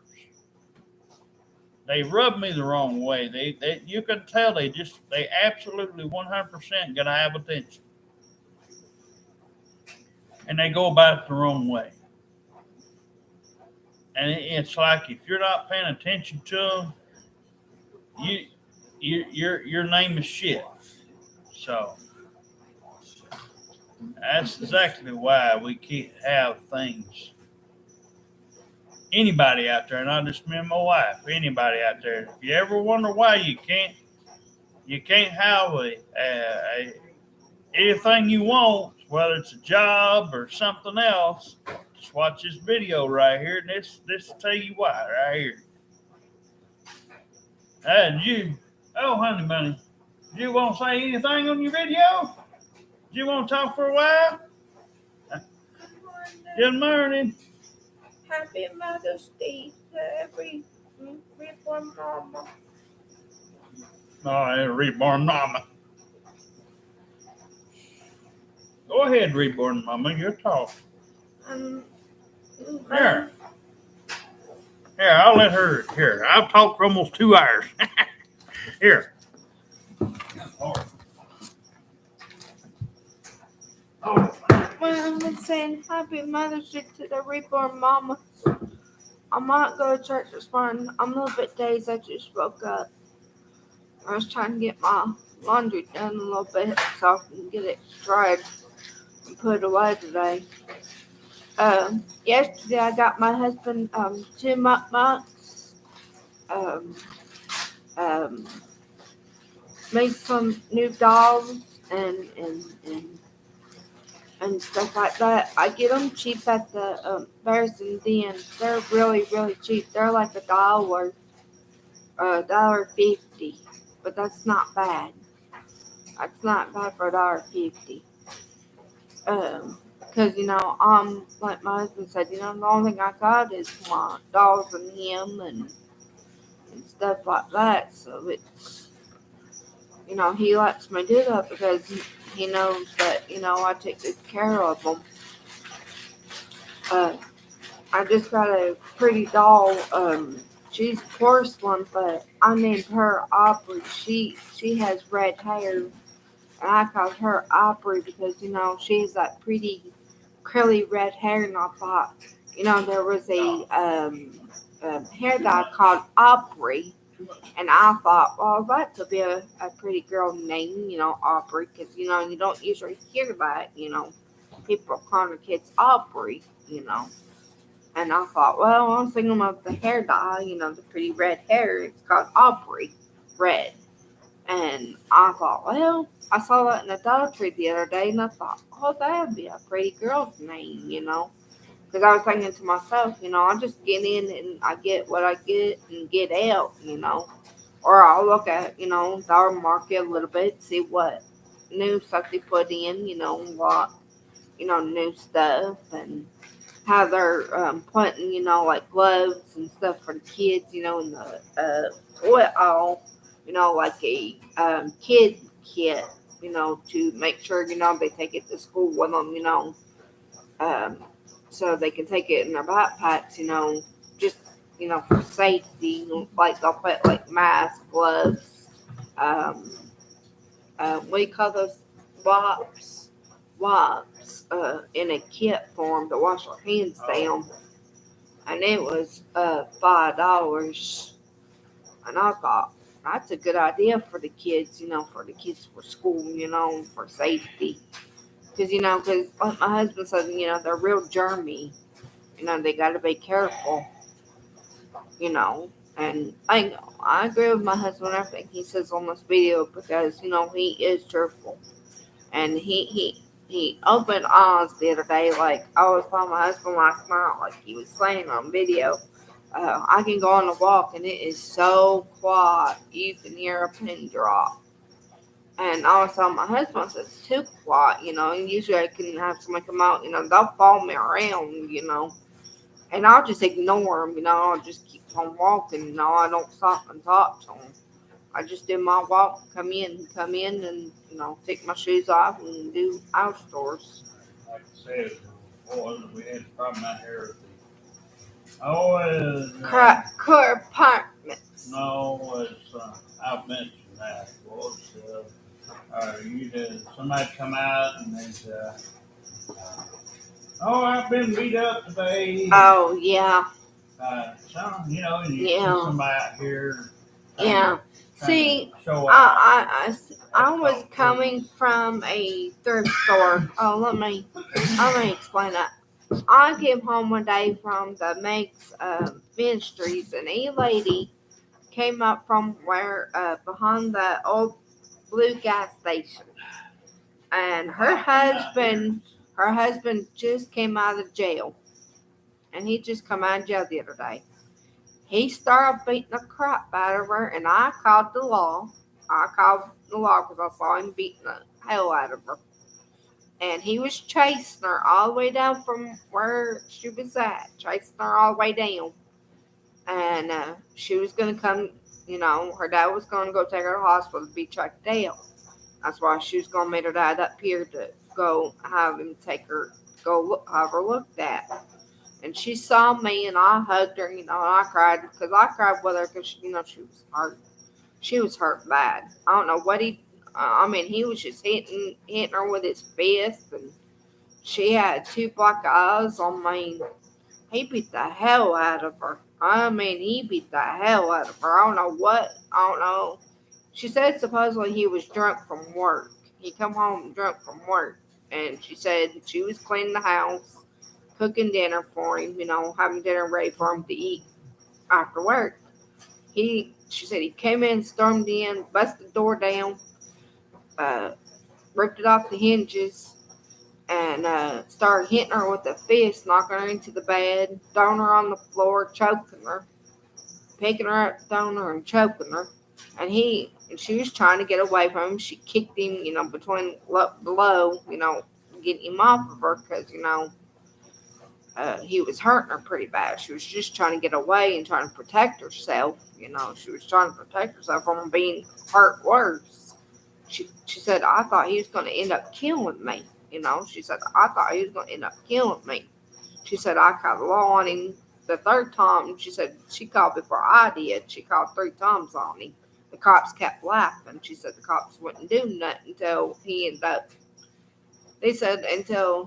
up killing her. That's what the cops said, until he would end up killing her.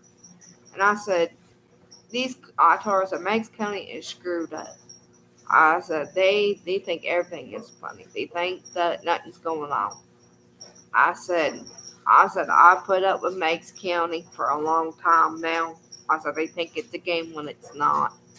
I you know, I like some of the cops. I can say like my husband said, like Jackie and Roy Mullen and them.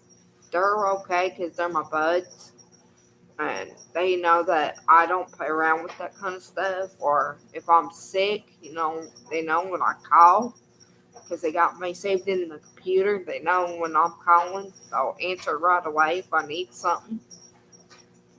Like the other day, like my husband said, I was dehydrated, and thank goodness I had my phone on me because I thought I couldn't make it home. I thought I couldn't make it home because my legs were wobbling, my knees were hurting, my neck was hurting, I just didn't feel right. And I called my husband first thing. I called the law, and this Christopher, swear to God, he pulls up, and he went and get out of the cop car. He said, "Well, my family's got COVID."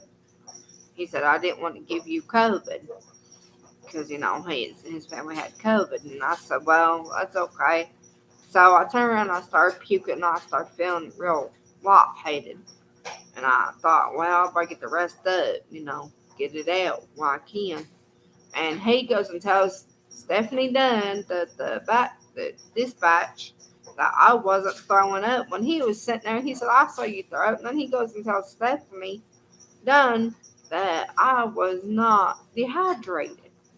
I said, then what is it? He said, maybe you just got a stomach virus. I said, no. Stephanie Dunn goes, no, she's dehydrated. I I can hear her throwing up in the background because he put me on speaker. And she said, bless your heart, he's lying to dispatch and Jackie Mountain, his boss. And Jackie comes down and he hugs me. He sits with me. He got an ambulance with me. He said, if she has to go to the hospital, I'm going with her. He said, I'm not leaving her side. He said, I will hold her hand all through it and I'll go get her husband. If I have to go get her husband, I'll pick him up too. He said, I will pick him up in my cop car and I will bring him to where the ambulance is at. Because I was at the old Hyundai restaurant. I was sitting in the parking lot. And I mean, I was feeling fine when I left the house. I mean, my husband made me pretty dinner and spaghetti, and I had some tea, and I told the ambulance staff that I had something to eat before I left, and I was just feeling just fine. And all of a sudden, the heat just started hitting me real hard, and I thought, oh my God, you know. And I was going shopping for my husband, getting us some groceries and stuff like that, and I was feeling fine when I walked in the door market. I was feeling fine. I was cool. I was not feeling hot. You know, they had the air conditioner on for me, music. I was talking to my husband, asking what he wanted for dinner, you know, and stuff. And I was feeling fine. That's what I told the police officer. And then another guy, Christopher, told me, oh, I'll come back, sweetheart. In 5 minutes, I'll come back. Well, he said he promised me he never come back. So Jackie Mountain fired his ass. He said because he wasn't doing his job. He said he only gave him one warning. He said, you screw up, you're done. So he fired him. And then he fired Andrew. He fired Andrew because he said he couldn't pay him. And that's a bullshit. And and then, you know, this week, you know, it's been hard on me. Like my husband said, you know, I'm trying to find a unicorn bestie. Like my husband said, I agree. You know, it's hard. It's really hard, and I have to understand. You know, it takes a while. You know, it takes a while. Like he said, you know, it wasn't like when he, what you said, 3. How long did it take you to find someone, baby, for me? Well, first one took 6 months, And he said the first one took him 6 months. and that was every day. Yeah, he said he was on there every day, but when I found him, he didn't have to go on the internet or any social site. He saw me on the bus first time, then the second time, Jones Street, when he was volunteering. That's how he found me. He said he just walked around his house talking to the Lord. You know, he just said the name Jessica, you know, it popped in his head, and he said, if it's not meant to be, it's not meant to be. But if it's meant to be, then it's meant to be. You know, he just said the name Jessica, you know, and I come what? How long did it take me, baby, to find you, honey? After you said the name Jessica? I don't know, about a year and a half. A year and a half. And he didn't have to go on no social site just to find me. I found him because, you know, see, when he French kissed me, I've never been kissed like that. I have never been French kissed like the way that he did it. And on the Southern bus, you know, never been kissed like that, you know. I never forgot that. And I come home and I was smiling, I was dancing, and my mom goes, something good happened to you today. You don't know what it is, but you're smiling. She said, I never get to see you smile the way you were smiling. She said, tell me the good news, because, you know, you were smiling and dancing. So I told my mom, I said, I met this handsome man that I'm in love with. And she said, well, let's get straight. Let's go find him. Because I showed her a picture of Derek. You know, I took Derek's picture everywhere with me. Everywhere. I hugged it. I kissed it. I told Mom, I said, I want to go find him. She said, let's go find him. Well, we searched everywhere.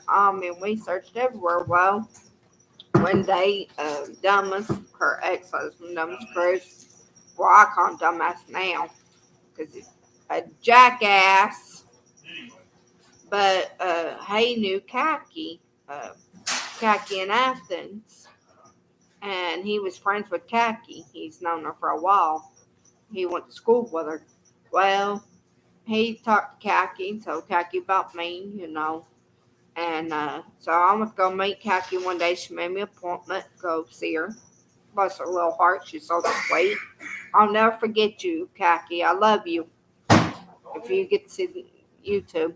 So I went to go see her, and she said, "Baby, you searched everywhere for Derek?" And I said, "Yes, ma'am." And I was very polite to her. And she said, and I started crying. Kaki started crying. She said, "What's the matter, baby?" And I said, I missed this man. And I still had his picture on me that day. I had his picture in my hand. And she said, "Is that Derek?" I said, "Yeah." He gave me a school picture of him. And I handed it to her, and I put it up on her desk. And she said, "Baby, you know where he's at? He's at Palmwood, sweetheart." I said, "I searched everywhere out in the hot sun for him." And I said, "He is the love of my life." I told Gaki, I don't want to lose him. She said, "Baby, go to Nanny at Palmwood, and Derek is in number 17. She even told me what apartment he was in. She said, "He usually only comes out one of the mail roads, or if his grandparents come." I said, "Yes, ma'am, okay." So I went to go see Nanny. I come all the way to Palmwood to go see Nanny. So Nanny was very sweet to me. Bless her little heart. She's gone now. But I still miss her and love her to death. She's like my grandma. Uh, so I sat there with Nanny. We just chit chat about flowers, and I was telling her about Derek and how we met. She asked how we met, and I was, going in a long story with her. And we were cracking up laughing because, she kept looking at the mailbox. I said, "Nanny, why you keep looking at the mailbox?" She said, "Derek's going to come out at 12 o'clock, I bet you." So she was out betting me. I said, "Nanny, I don't have no money on me. Let's not be betting." She said, "Oh, I just put those in there, baby." Oh, and so she said, "I bet you at 12 o'clock, Derek's going to open that door." So at 12 o'clock, and I'm looking at my watch on my hand, my Tommy watch I had from Burger King. And and it went off because Tommy's head was going around the clock. And when it hit 12 o'clock, he would make that baby noise. And I got a Burger King. I missed that watch. But, and I said, Derek comes out, and I was yelling his name across the parking lot. I don't know if he heard me or not. And I kept screaming a little bit louder, and he was laughing at me. And I just started this, baby. I know. Do your video. But and then I ran to him. I ran to him, and I finally got his attention. I got his attention. I ran up to him, and I'm running up to him, and so we sat and talked in our apartment, his apartment. And, I stayed with him mostly. I told him I didn't want to be by myself, because I've been through a lot. And we had everything in common. Everything. I never had in common with a man. We had everything in common, like music, sports, some foods that he don't like. It's okay, because, he told me he don't like, you know, certain things. It's okay. Uh, you know, Go ahead and tell them. and like like he don't like salads and stuff like that. And I'm okay with that. It makes his stomach, sensitive, and he gets sick. He's real sensitive. He told me about that, and I never had anything in common with a man when I first before I met Derek. Yes, I was with 4 different men or 5 different men. And I thought my first one was my true love, and I found out that he wasn't. So he backstabbed me. I didn't know he was cheating on me. I broke up with him, and I met this sweet second man. I thought he was my first love. And then he was on drugs and stuff. And I got away from him. He was on drugs, and I didn't know it. So I got away from him. Well, his name is William, but Ingalls. And then, I was with other guys I worked with, and they're still sweet, but I just want to be friends with them because I said, I want to see how it goes and pay attention to my work. I said I got to get my work done, and I worked at a warehouse for 3.5 years. And my daddy said, it'd be good for you to work, and make a little bit of money, because I was helping him with, bills and taking care of him.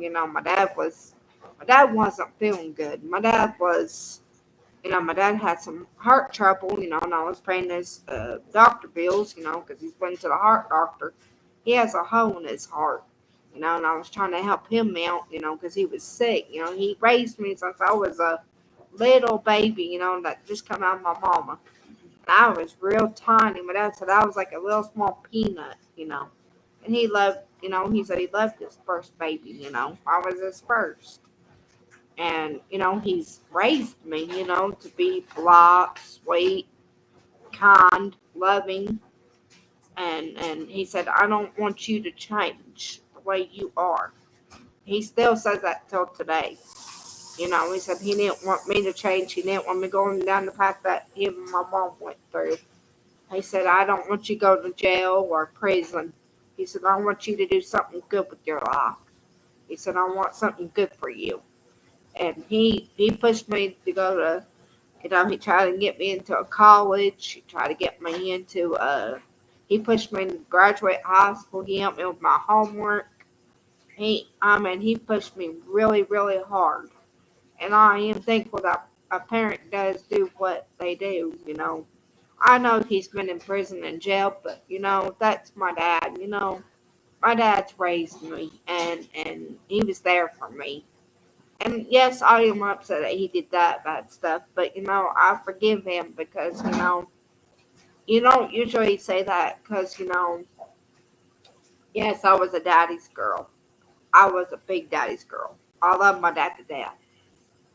And yes, I forgive him for hitting me with a hammer. I do forgive him because he said it was an accident. And he cried about it. And he looked me in the eye and he said, I'll never do it again. He said, I love you too much. I love you girls. He said, I would do anything for my girls. And he said, you were the best things that I made out of a female. He said, my girls are important to me. And I looked at my dad looked me in the eye, and he would cry with me. He would watch wrestling with me. He would let me stay up past my bedtime, just to spend time with my dad. My dad's my dad. And Ohio was like warm like here, but it would snow a lot. But I didn't like Ohio because it was like freezing, because it was real, real cold. You always had to wear jackets and stuff like that. And yes, I had a best friend that I called my BFF, and she would always be my BFF. She would stop acting like a goddamn hoe.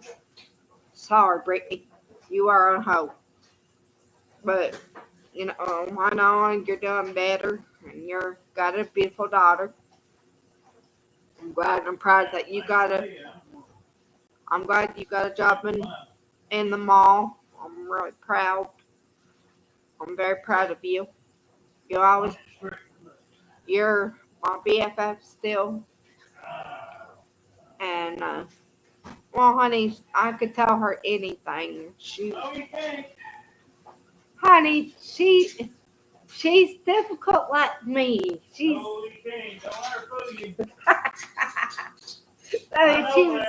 Baby, she was stubborn like I was. She was stubborn, but she is beautiful. Let me tell you, Brittany was beautiful too, and my grandparents loved her. My grandparents went and gave her $50 to go shopping in the mall with me. But they loved her to death. Uh, but my life is so better now. Yes, I went to Hawaii for a little while. Yes, I was on the medicine when my husband said I didn't need it. He's right. I didn't need it. And he said, like me and Connie, he could talk to us and we could agree with him on things and talk a normal voice without yelling and screaming. He has high blood pressure, by the way. He's on 4 different messes bless his heart. I have to pay for all his messes bless his heart. Three. Oh, three. My bad. Three. And I go down there, I pay for his medicines and bless his heart. You guys don't know how bad you're stressing him out. Females, you gotta understand he's on high blood pressure and he's gotta watch his blood pressure. I'm worried about his blood pressure myself because I'm worried about him. I said, baby, you can't go there without your medicine. I have to go down there because I'm scared something bad's gonna happen to him. If I lose him, it's gonna kill me. It's gonna really, really, really, really kill me. If I lose the love of my life, I'm gonna break. I'm gonna have a break now because if I see him in a casket, it's gonna kill me because that's the love of my life. You guys are stressing me out. You're stressing him out. We just want to be happy. And I want a unicorn Bessie. Let me make this clear. I don't want you guys thinking I don't want this. I do because I want me grabbing my husband and hugging him and crying for this. Every day I'm walking around the house thinking, what have I done wrong? What have I why do I deserve to be this disrespected? Why like my pastor said, this world is coming cruel. It's coming cruel bad. And he said, don't look out in the other world don't let them judge you. Don't let them just show you disrespect. Because it makes him mad. It makes my pastor mad. If you disrespect somebody that he knows and he cares about, you're taking him off. Because there's 3 different pastors in my church. There's Nick, Curtis, Anthony, Gary, and them, and you're really taking them off because they put it on their video how bad you guys take them off. And I'm there because I'm saved. I am the king. I am the child of the king. Yes, I was saved at 9 and 10 years old because you know I didn't want the devil to get me and hurt me. I didn't want to go to the bad place. And yes, I'm proud to be saved. I go because I want to make me feel good, not for what anybody else feels good. It's for me. Like my husband said, you go for you, not for anybody else. You go if you feel it's right for you. Yes, I'll take my reborn there, doll there. Yes. And I'm going to show you some stuff. I got this for you at Market for $5. Let's see. We got you a cell phone. Let's see. Got you some underwear. Uh, got you some hair dye. Um, got you some more underwear. I had to put it back in the bag because it fell out. Got you a belt if you need some for your jeans. I got that for free. Uh, let's see. Got you a wallet if you want to put your stuff in. Um, let's see. Got you some more pretty hair dye. Um, got you some more pretty hair dye so you can see it up close. Let's see. Got you some scrunchies for that time. Uh, got you some more underwear to put back in the bag. Uh, a thing for your hair, something for your nails, uh, some stuff to put on your pretty nails.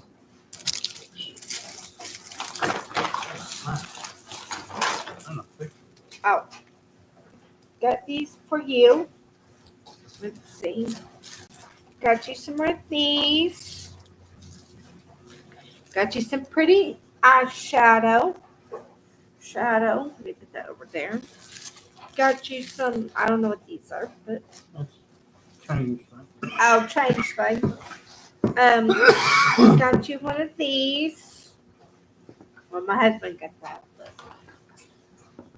got you some of these. Let's see. Got you some of these. Got you one of these. Because I found some other stuff I can put in here the other day. Got you some bubble bath balls. It's supposed to make you smell good, I think. And got you some. I put these in there the other day. These are little mirrors so you can see. Got you some lip gloss. I got you some more lip gloss. Oops. And I got you some nail polish. So if you want to paint your nails. And I got you another mirror. When I go to the fair, I'll get you some more different things. I'll have to, when I go to the fair, I'll put them in the bag for you. That's how, but here's my husband. Oh, well, like I said, you know, I'm not gonna. But it was that there I would go explain was all the stuff we got. We did have, like I said, we talked about the ring. I put a video out. If you want one of those, we'll wait till you come, and then we can all go together, and you can pick something out. And if we have to, put it in layaway or something, and pay on it, and or something. Or if you just want some kind of a cheap one or something, whatever. But and like I said, we'll do some of the other stuff. If you wanted to put our last name on your things or something, we could fix that or whatever. But we'll have our own little thing. We've got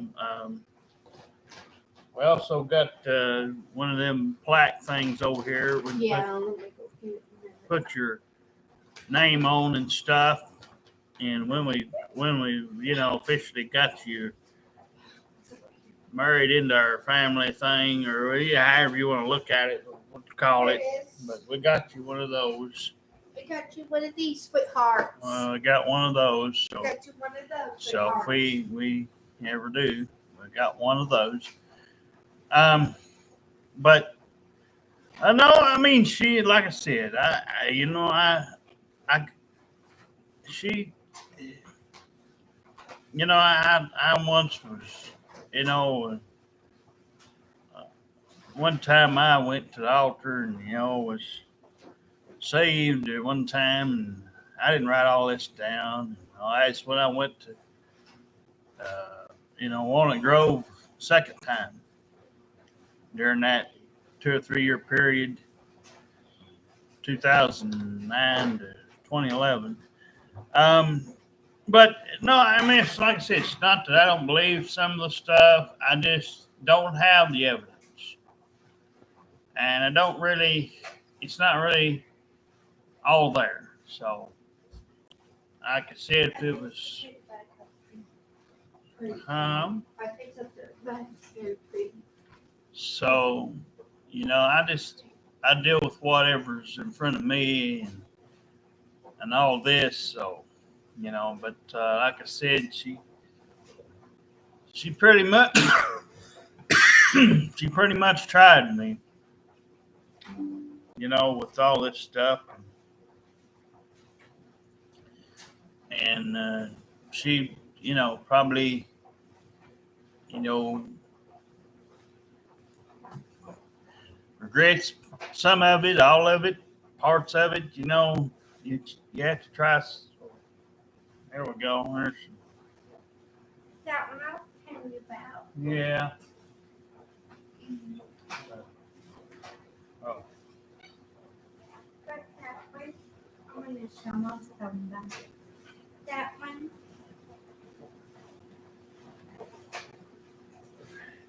that one, and that one. I was talking about it. I'm going to show them. oh. Show them. But this is basically what your phone looks like. We just have it in the box. This is what your phone looks like. Basically, it's mine black. So we got it free. So if you don't have a cell phone, you can turn that one on. And anyway, uh, yeah, I have one, but no, it's like I said, this video would, you know, make a lot of people. What? Oh, I but, love you, bestie. but yeah, if you're out there, we'd like to see you, and we'd like to know, you know, what you're all about, and uh, you know, have things to talk about. Something besides, the usual bad stuff. I'd like to hear something good. I'd like to see somebody smile and you know and stuff. But no, I mean, my wife. I told her. I said, if you're in the right place, at the right time, something like this could show up at any time. And if you're ever out one of those, oh, but if you're ever out at one of these places, and sometimes there is people around, but you gotta jump up and let them know, and they might take you off or they might not. We had a situation here, like I spoke of before on the video, where she just kind of let them people run over and probably cost her somebody, but you know, she, once it's done, it's done. But oh wait a minute, hang on, I'll tell you. Oh,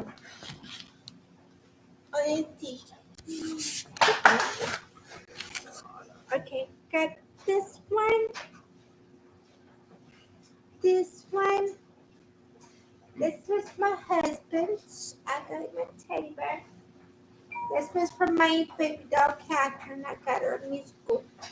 Now, got that from my husband. I got that from him. And I got that one. Got him a bunny. And I got him a teddy bear. Here you go, honey. Here you go, Sean. Here you go. I'm in the snow. okay. It's hard to get this thing turned around. But no, we just, and some of the things she's telling you about was stuff that she, and like I said, I can't make her not think about those things or how she feels about them. She knows she'll have to deal with it in past only. She can't currently have anything to do with them because there's nothing can be done about it.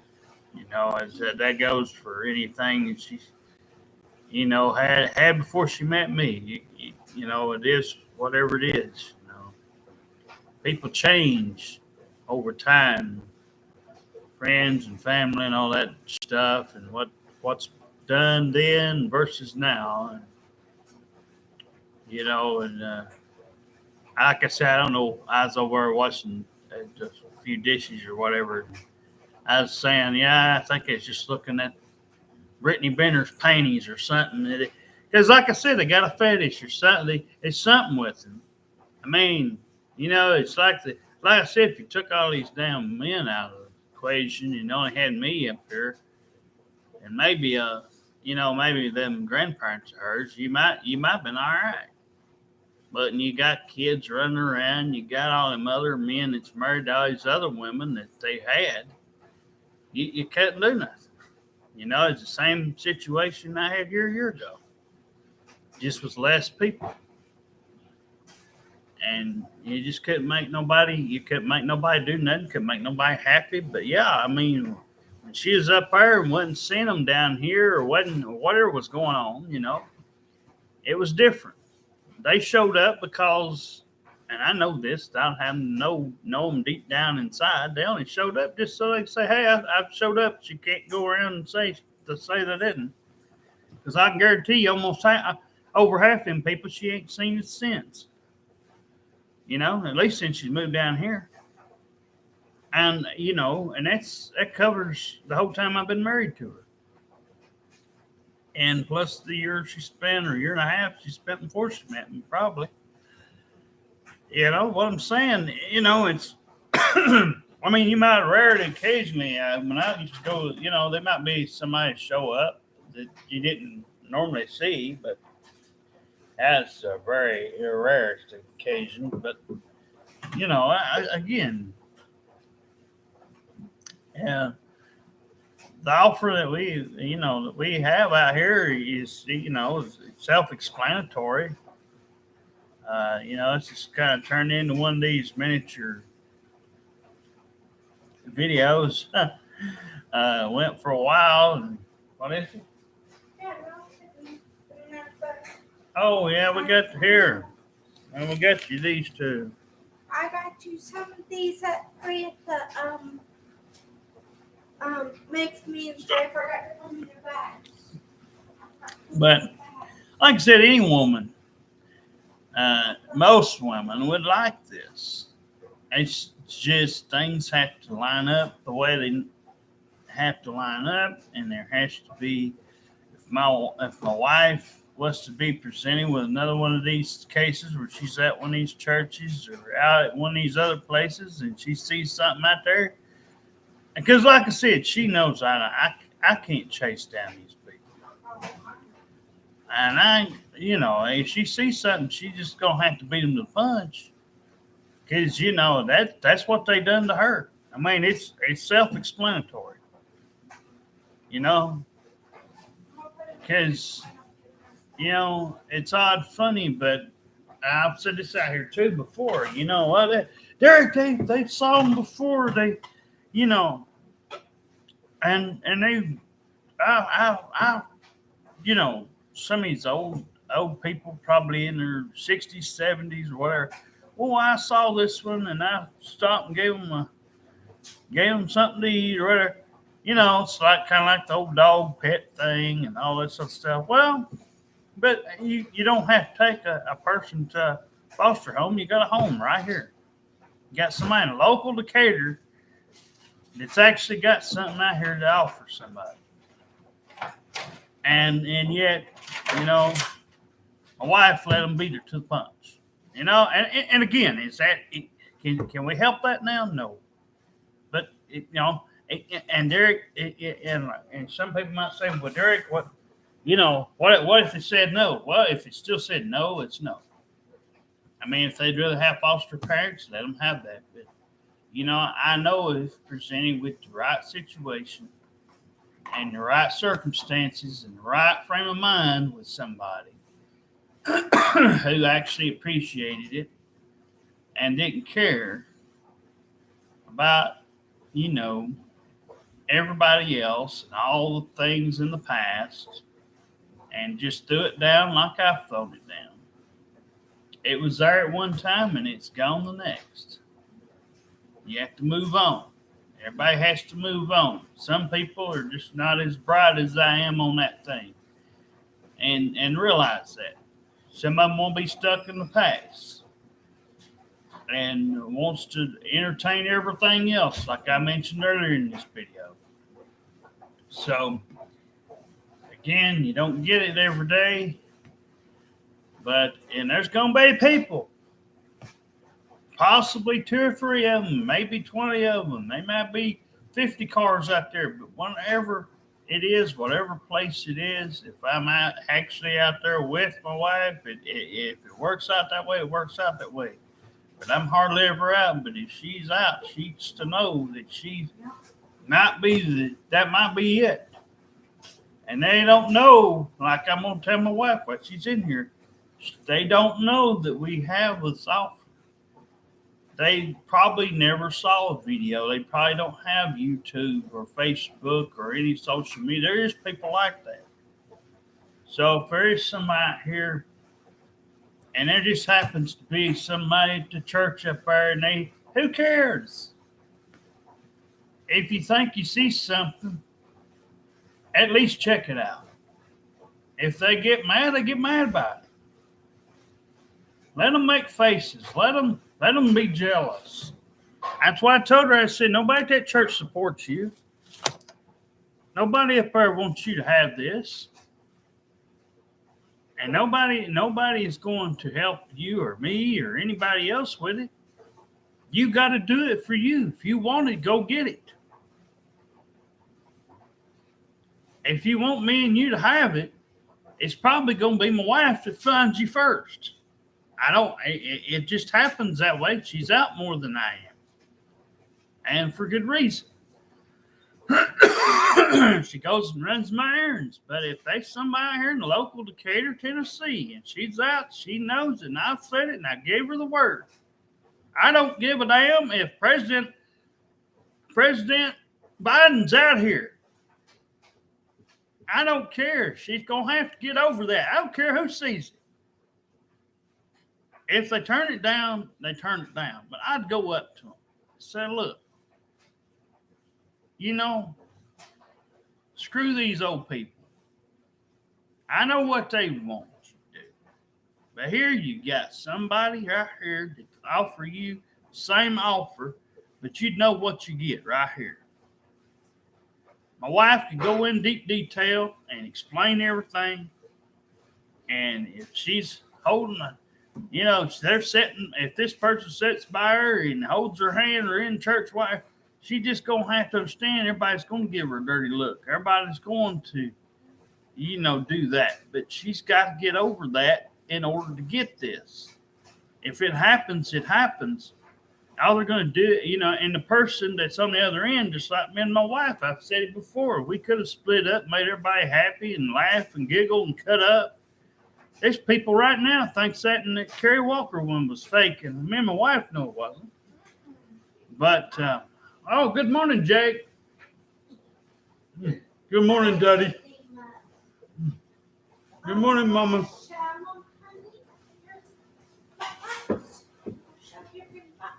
Oh, I'm going to show you some pretty moms.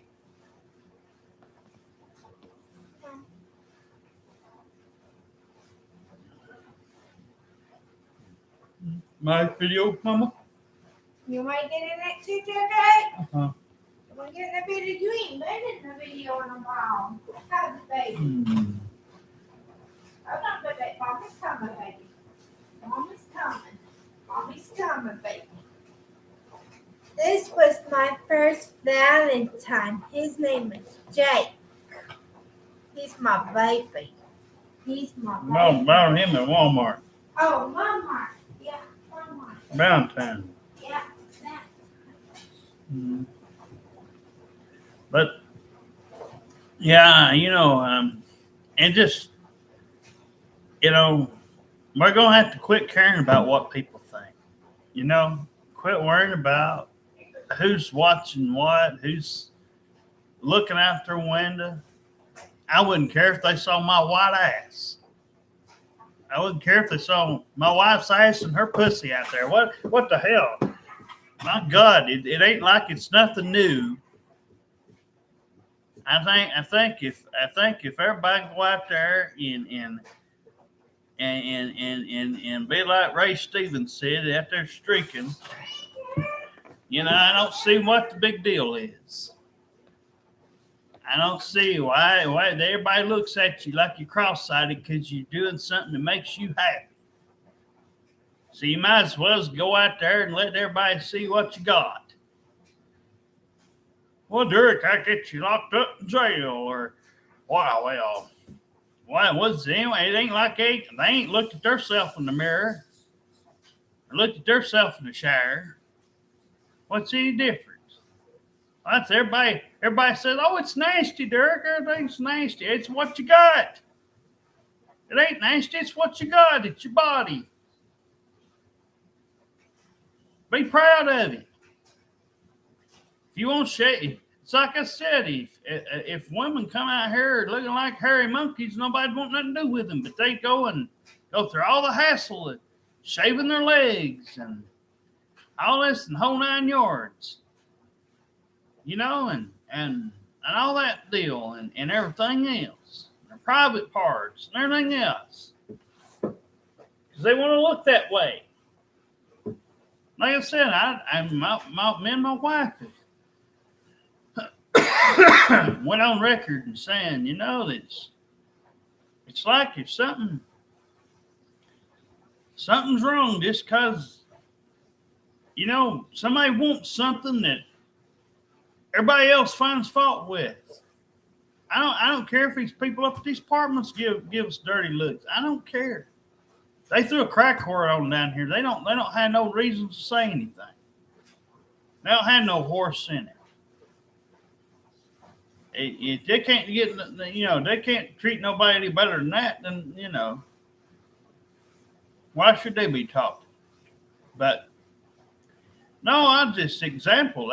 I'm just saying it's not wrong to do anything. I mean, if it's something you want, because there's more of us out there. There's more of me and my wife out there. Trust me. You just don't know about it because it's not something that everybody else wants to talk about. So, my wife heard. She sees anything else, jump on it. Because that if you don't, somebody else will jump on it. And because we may not get it like I got my wife, like she mentioned earlier. Yeah, I prayed for that. It come to my door when I was over at the other apartments. But that was then. But she might be put in a spot where there's no cars, or maybe 100 cars, or something. And she might be on one of those walks. She might go down there to the fair being hurt. But wherever it's at, first chance you get, whether it's church, whatever's around, and we got to take it because it might be just meant for that person to have this offer. They might not know of it, like I said, but it's best to let that person know in a good way. Say, hey, here's an offer. It's better than going to a dang, foster home. But yeah, and like I said, I'm not saying me and my wife, do that. It's just an example that I'm saying. If it got down to it, and somebody was trying, I'd give them something to look at. All right, it's like I said, it's not like anybody else saying. It's just like I said, when people get old and 60, 70, 80 years old, yeah, they probably ain't gonna, they're probably gonna be the way they are. Just like I said, it's what church is.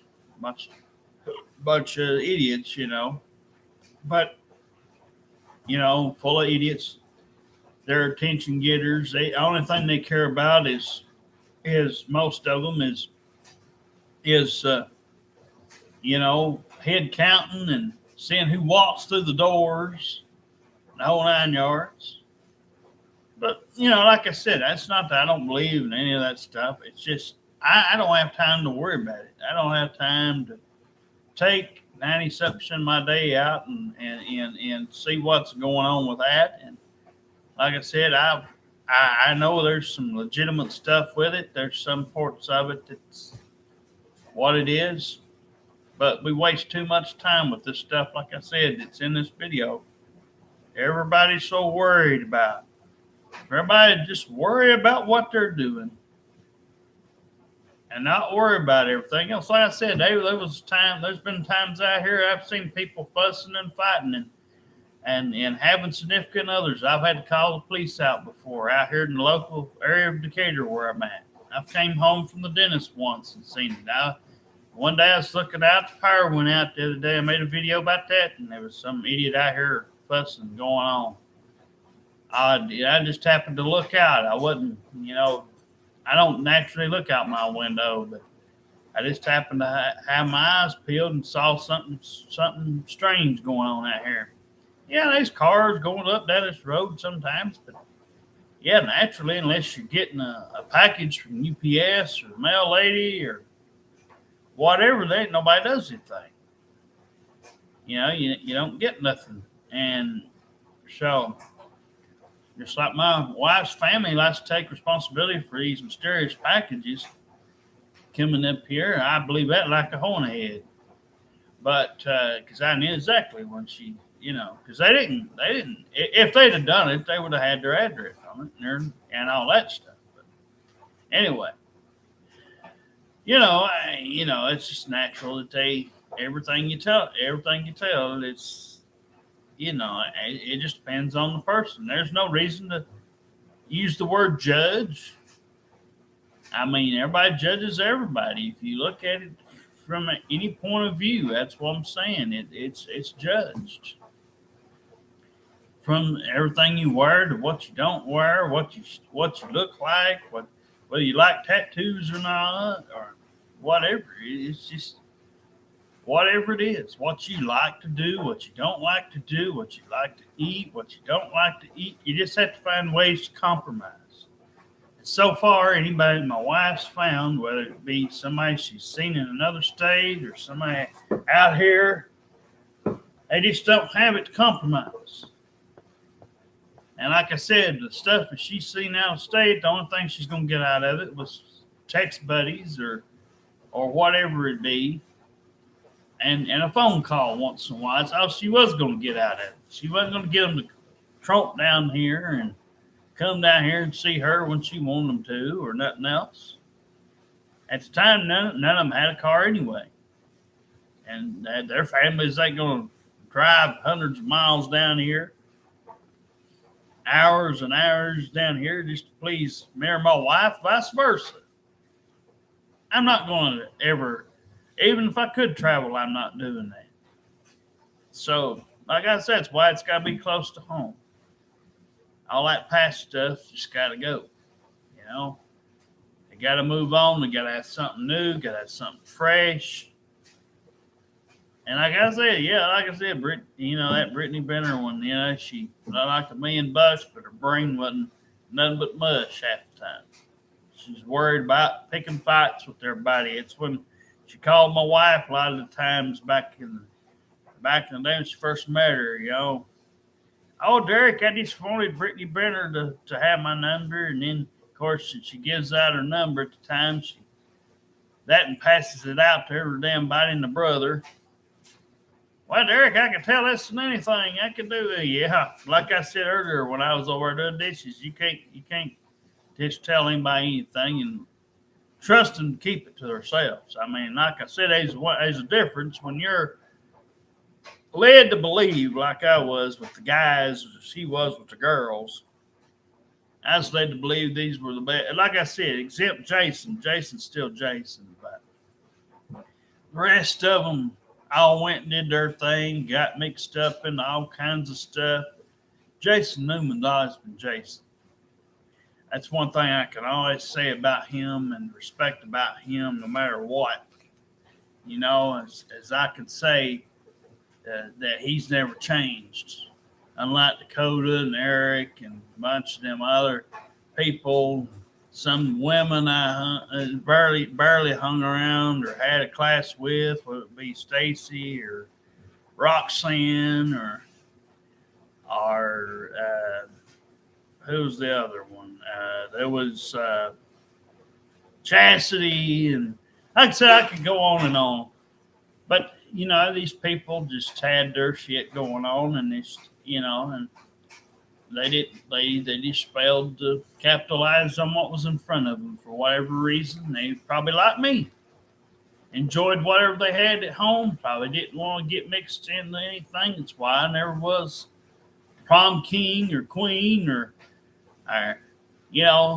putting myself in any of that, because it'd just be a bunch of mess probably, and I'd have to worry about at that time. I'd have to worry about what everybody thought, and how and depending on whether everybody likes it or not, which I knew my family. No, and like I said, I could have brought anybody in. Nobody would have,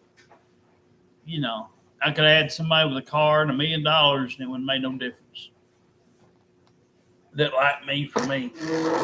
My wife, she ain't, like I said, she ain't Britney Spears, but at the same time, like I said, it don't matter what you bring in, and nobody's gonna like it. So it had nothing to do with her. It's just whoever would have come or what would have come. My family would have hated it. But if it's something else that Regina and Jason and everybody else wants, they'll put on a show for them. And, they'll like it because they like to go hunting, or they like to go out and do fishing and that whole 9 yards, or they like their jokes, or that they it's like I said, it's just a whole bunch of craziness, why people treat you the way they do. Like I said, these people, my family and my wife's family, or anybody else that I've ever met that I've already dealt with, is going to come back and realize one of these days that old Derek was just trying to be Derek, and he was trying to help. But, sometimes you just don't give him a chance. And, so it is what it is. When you get down the brass tacks of why it is you can't have people in your life the way everybody's not going to fit, as I said earlier. But I don't know why it's so hard to get people to like what you're trying to get. You're trying to find a fit. You're trying to find somebody who actually fits, not just somebody to look at, stare at on the wall. Like I said, like an old crack horse mess. All she want me to do is look at her and her kids playing Tickle Me Elmo, and I'm just not going to do that. And watching ex-husbands and all this other mess, and girlfriends passing pills around, I'm not into it. If you want to go do that, go do it. If you're somebody out there that likes that, go do it. I'm not going to stop you. Just don't come at me. Like I said yesterday, I don't care if those kids and that woman's starving to death, thirsting to death. I'm not helping them. Now, they're not welcome back at our door anymore. There'll be years down the road when they'll be, man, if I just been good and behaved. Oh yeah, I'm sure they'll look back at this stuff, and even though I'm not there, and they'll say stuff that and like I said, all she had to do was put the crack whore mess away. I would have been fine. Like I said, my wife mentioned earlier, ain't nobody needs to have high blood pressure. It's bad enough. Like she said, I'm on a couple of medicines. She's on a few things. We got enough going on without somebody coming up in here and accusing us of bossing somebody around when they're trying to boss us around and tell us that we should let them go out there and do that thing that they's already doing. I can't help it you didn't meet me before all these fucking people, whoever you might be out there.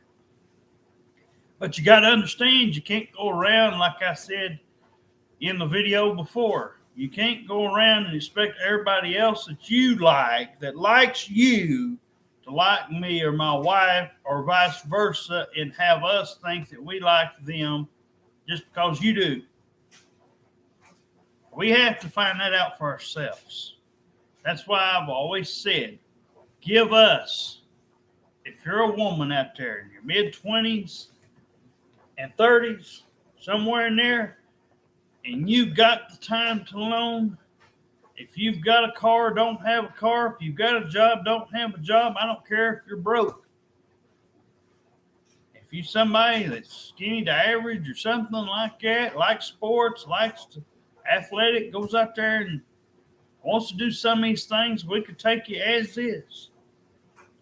We could take your friends and your family if you have something like that, but I'm not just going to have them thrown up in me and my wife's face.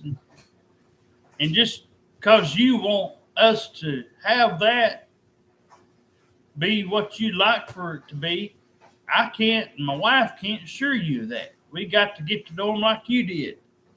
So if they want to give us the time like you do, if you're out there and you're black, white, green, purple, whatever color you are, and they feel the same way you do, and they want to text us, call us, and all that, okay. If they want to come around and everything, I'll say hi to them. Like I've said in videos before, I'll say hello to them. My wife would say hello. But I'm not going to have y'all, whoever you might be out there, if you're going to waste my time or my wife's time, don't.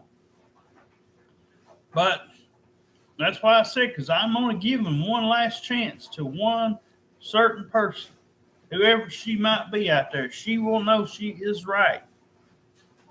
I don't care how long we got to wait. Like I said before, we'll go out there and get you a nice, decent ring. You know, if we have to, we'll save up over time. Whatever, when we meet you or whatever. Or if you've got some extra money and stuff and want me to go out and pick you out one if you've got a little extra on you. Because what me and my wife got goes toward the bills. So the only reason we had any rings to begin with is because of the stimulus check stuff. Right now, as things are set up, got a payee. And like I said, right now, she does our bills. She sends something out once a month. And we get groceries and stuff with it and everything. But no, I'm getting close to the 3-hour mark. So I'm going to go on at least to 3 hours. Might as well just make a 3-hour video. It's not often that we get to do that. So I might as well talk a few more minutes. I think my wife, she's going to go to church here.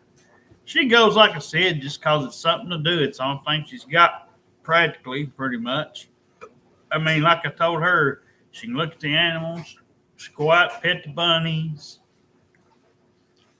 But, and all that, that's all she'll get, for right now. Like I said, there's no guarantees. If she sees something, she'll just have to go get it. They'll come up here if they want it bad enough. They'll walk up here. They won't give her no trouble. If crack whore can do it, a normal person that fits you can do it. It fits what we're looking for can do it. They just got to want to put everything else down in a respectful manner, such as their cell phones and their internet and their family and their friends, and not shove it all on you and make it look like it's the only thing they care about. They've got to care about you. They've got to have it in their heart. They've got to care about me and my wife the same as they did for them. They got to show us the same respect as they showed them. We're not going to be the first person you look at. I could probably go out here in the world if I cared to and find a foreign woman that would treat us just as nice, if not a whole lot better. I've heard that foreign women are actually a lot better than most American women, because they're not slaves, but they treat their men better. They cook them dinners and without them asking, and they respect their people better, and they take care of you better, most of them. At least that's what I heard from a neighbor. And I'd kind of believe that. I'm kind of, would kind of be interested in that. If I was somebody local that was foreign, I wouldn't mind to see it. Now, Derek could say, well, you don't speak their language, do you? You don't have any. No, but, if they spoke broken English, as long as I could make it out, I'd be all right with them. It might be hard to hear them unless you're in, in person. But I used to have a doctor I went to see, Dr. Chin, and he was kind of hard to understand. But once you saw him enough and understood him enough, he wasn't so hard to understand. I mean, it takes a little time. I've got one right now that I go see. It's in Russia. That was born in Russia. And she's all the way down here in Athens, and she's my doctor after he retired. Oh, Dr. B, we just call her Dr. B. Her last name can't even pronounce it. It's like 26 letters long. Not all 26 letters, just 26 letters long. It's got a lot of I's and a couple of V's, and like I said, I don't know how you spell it. I don't know how you say it. So they just call her Dr. B. But anyway, like I said, I hope one of these days soon, if not, hopefully within the next little while, we finally get something. Whether it's today, next week, next year. I hope we finally get it. Whatever, all this pain that we've been through and all that stuff that we had to go through, all this bad stuff and all this craziness, maybe we'll finally get to the right one that wants to be loved and wants to be cared for and wants to be, hugged, and you can go out and kiss them a little bit and give them, a back rub if they wanted it, and rub their head if they wanted you to, and if they want to have a little bit of, a little bit of, cuddling time while you're watching a movie, or if they want to have a little bit of adult time with you, you could make that time for them if they want it. But like I said, not making anybody have to do anything. It's like I said, we just saying anything you want to do, it's fine with. I just don't like these people that come up in here and try to run me and my wife over. It doesn't make any sense. You don't do it to your mama and your daddy. You may give them a lip or something every once in a while, but they'd bust your ass. They'd straighten your ass up. If they said no, no was no. Like I said, and like I said, we're going to have times where our unicorn bestie, no matter how she is, we're going to have a misunderstanding, but once in a while, but we could have that person say, hey, I could sit down here and reasonably talk about it and come to a compromise. That's the kind of person we'd like to live the rest of our life with, grow old with, and have everlasting life with, and be able to say, hey, all this stuff wasn't a waste. We had to go through a few hard bumps in the road to get to you, but it was all worth it. I wished it would have been sooner, but hey, at least it's here now, whenever that is, or whatever time that is, But like I said, it's something that my family, my wife's family, and everybody else will be jealous of, whether they know us or they don't, or whether they just saw pictures. Or we had a lot of people. I've had a lot of people. Oh yeah, I know Derek just because somebody told me about him. I don't believe stuff like that. I don't believe that either. But some people do that. But it's one of those things. You just have to realize that there's a reason for everybody. There's a reason why you're on this earth for some reason or another. And I know what our goals are, and our mind is set to. And whether we get to do that, that's up to that person out there, and she knows who she is. And like I said, she could be at this church this morning, right? Put in a certain spot. Maybe somebody that never has heard of this church thought, hey, I just saw this church, thought maybe I'd try it out today. You never know.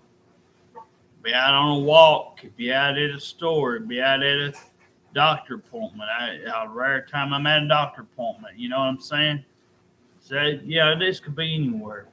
She could be watching this video. Could have viewed this video, and could wind up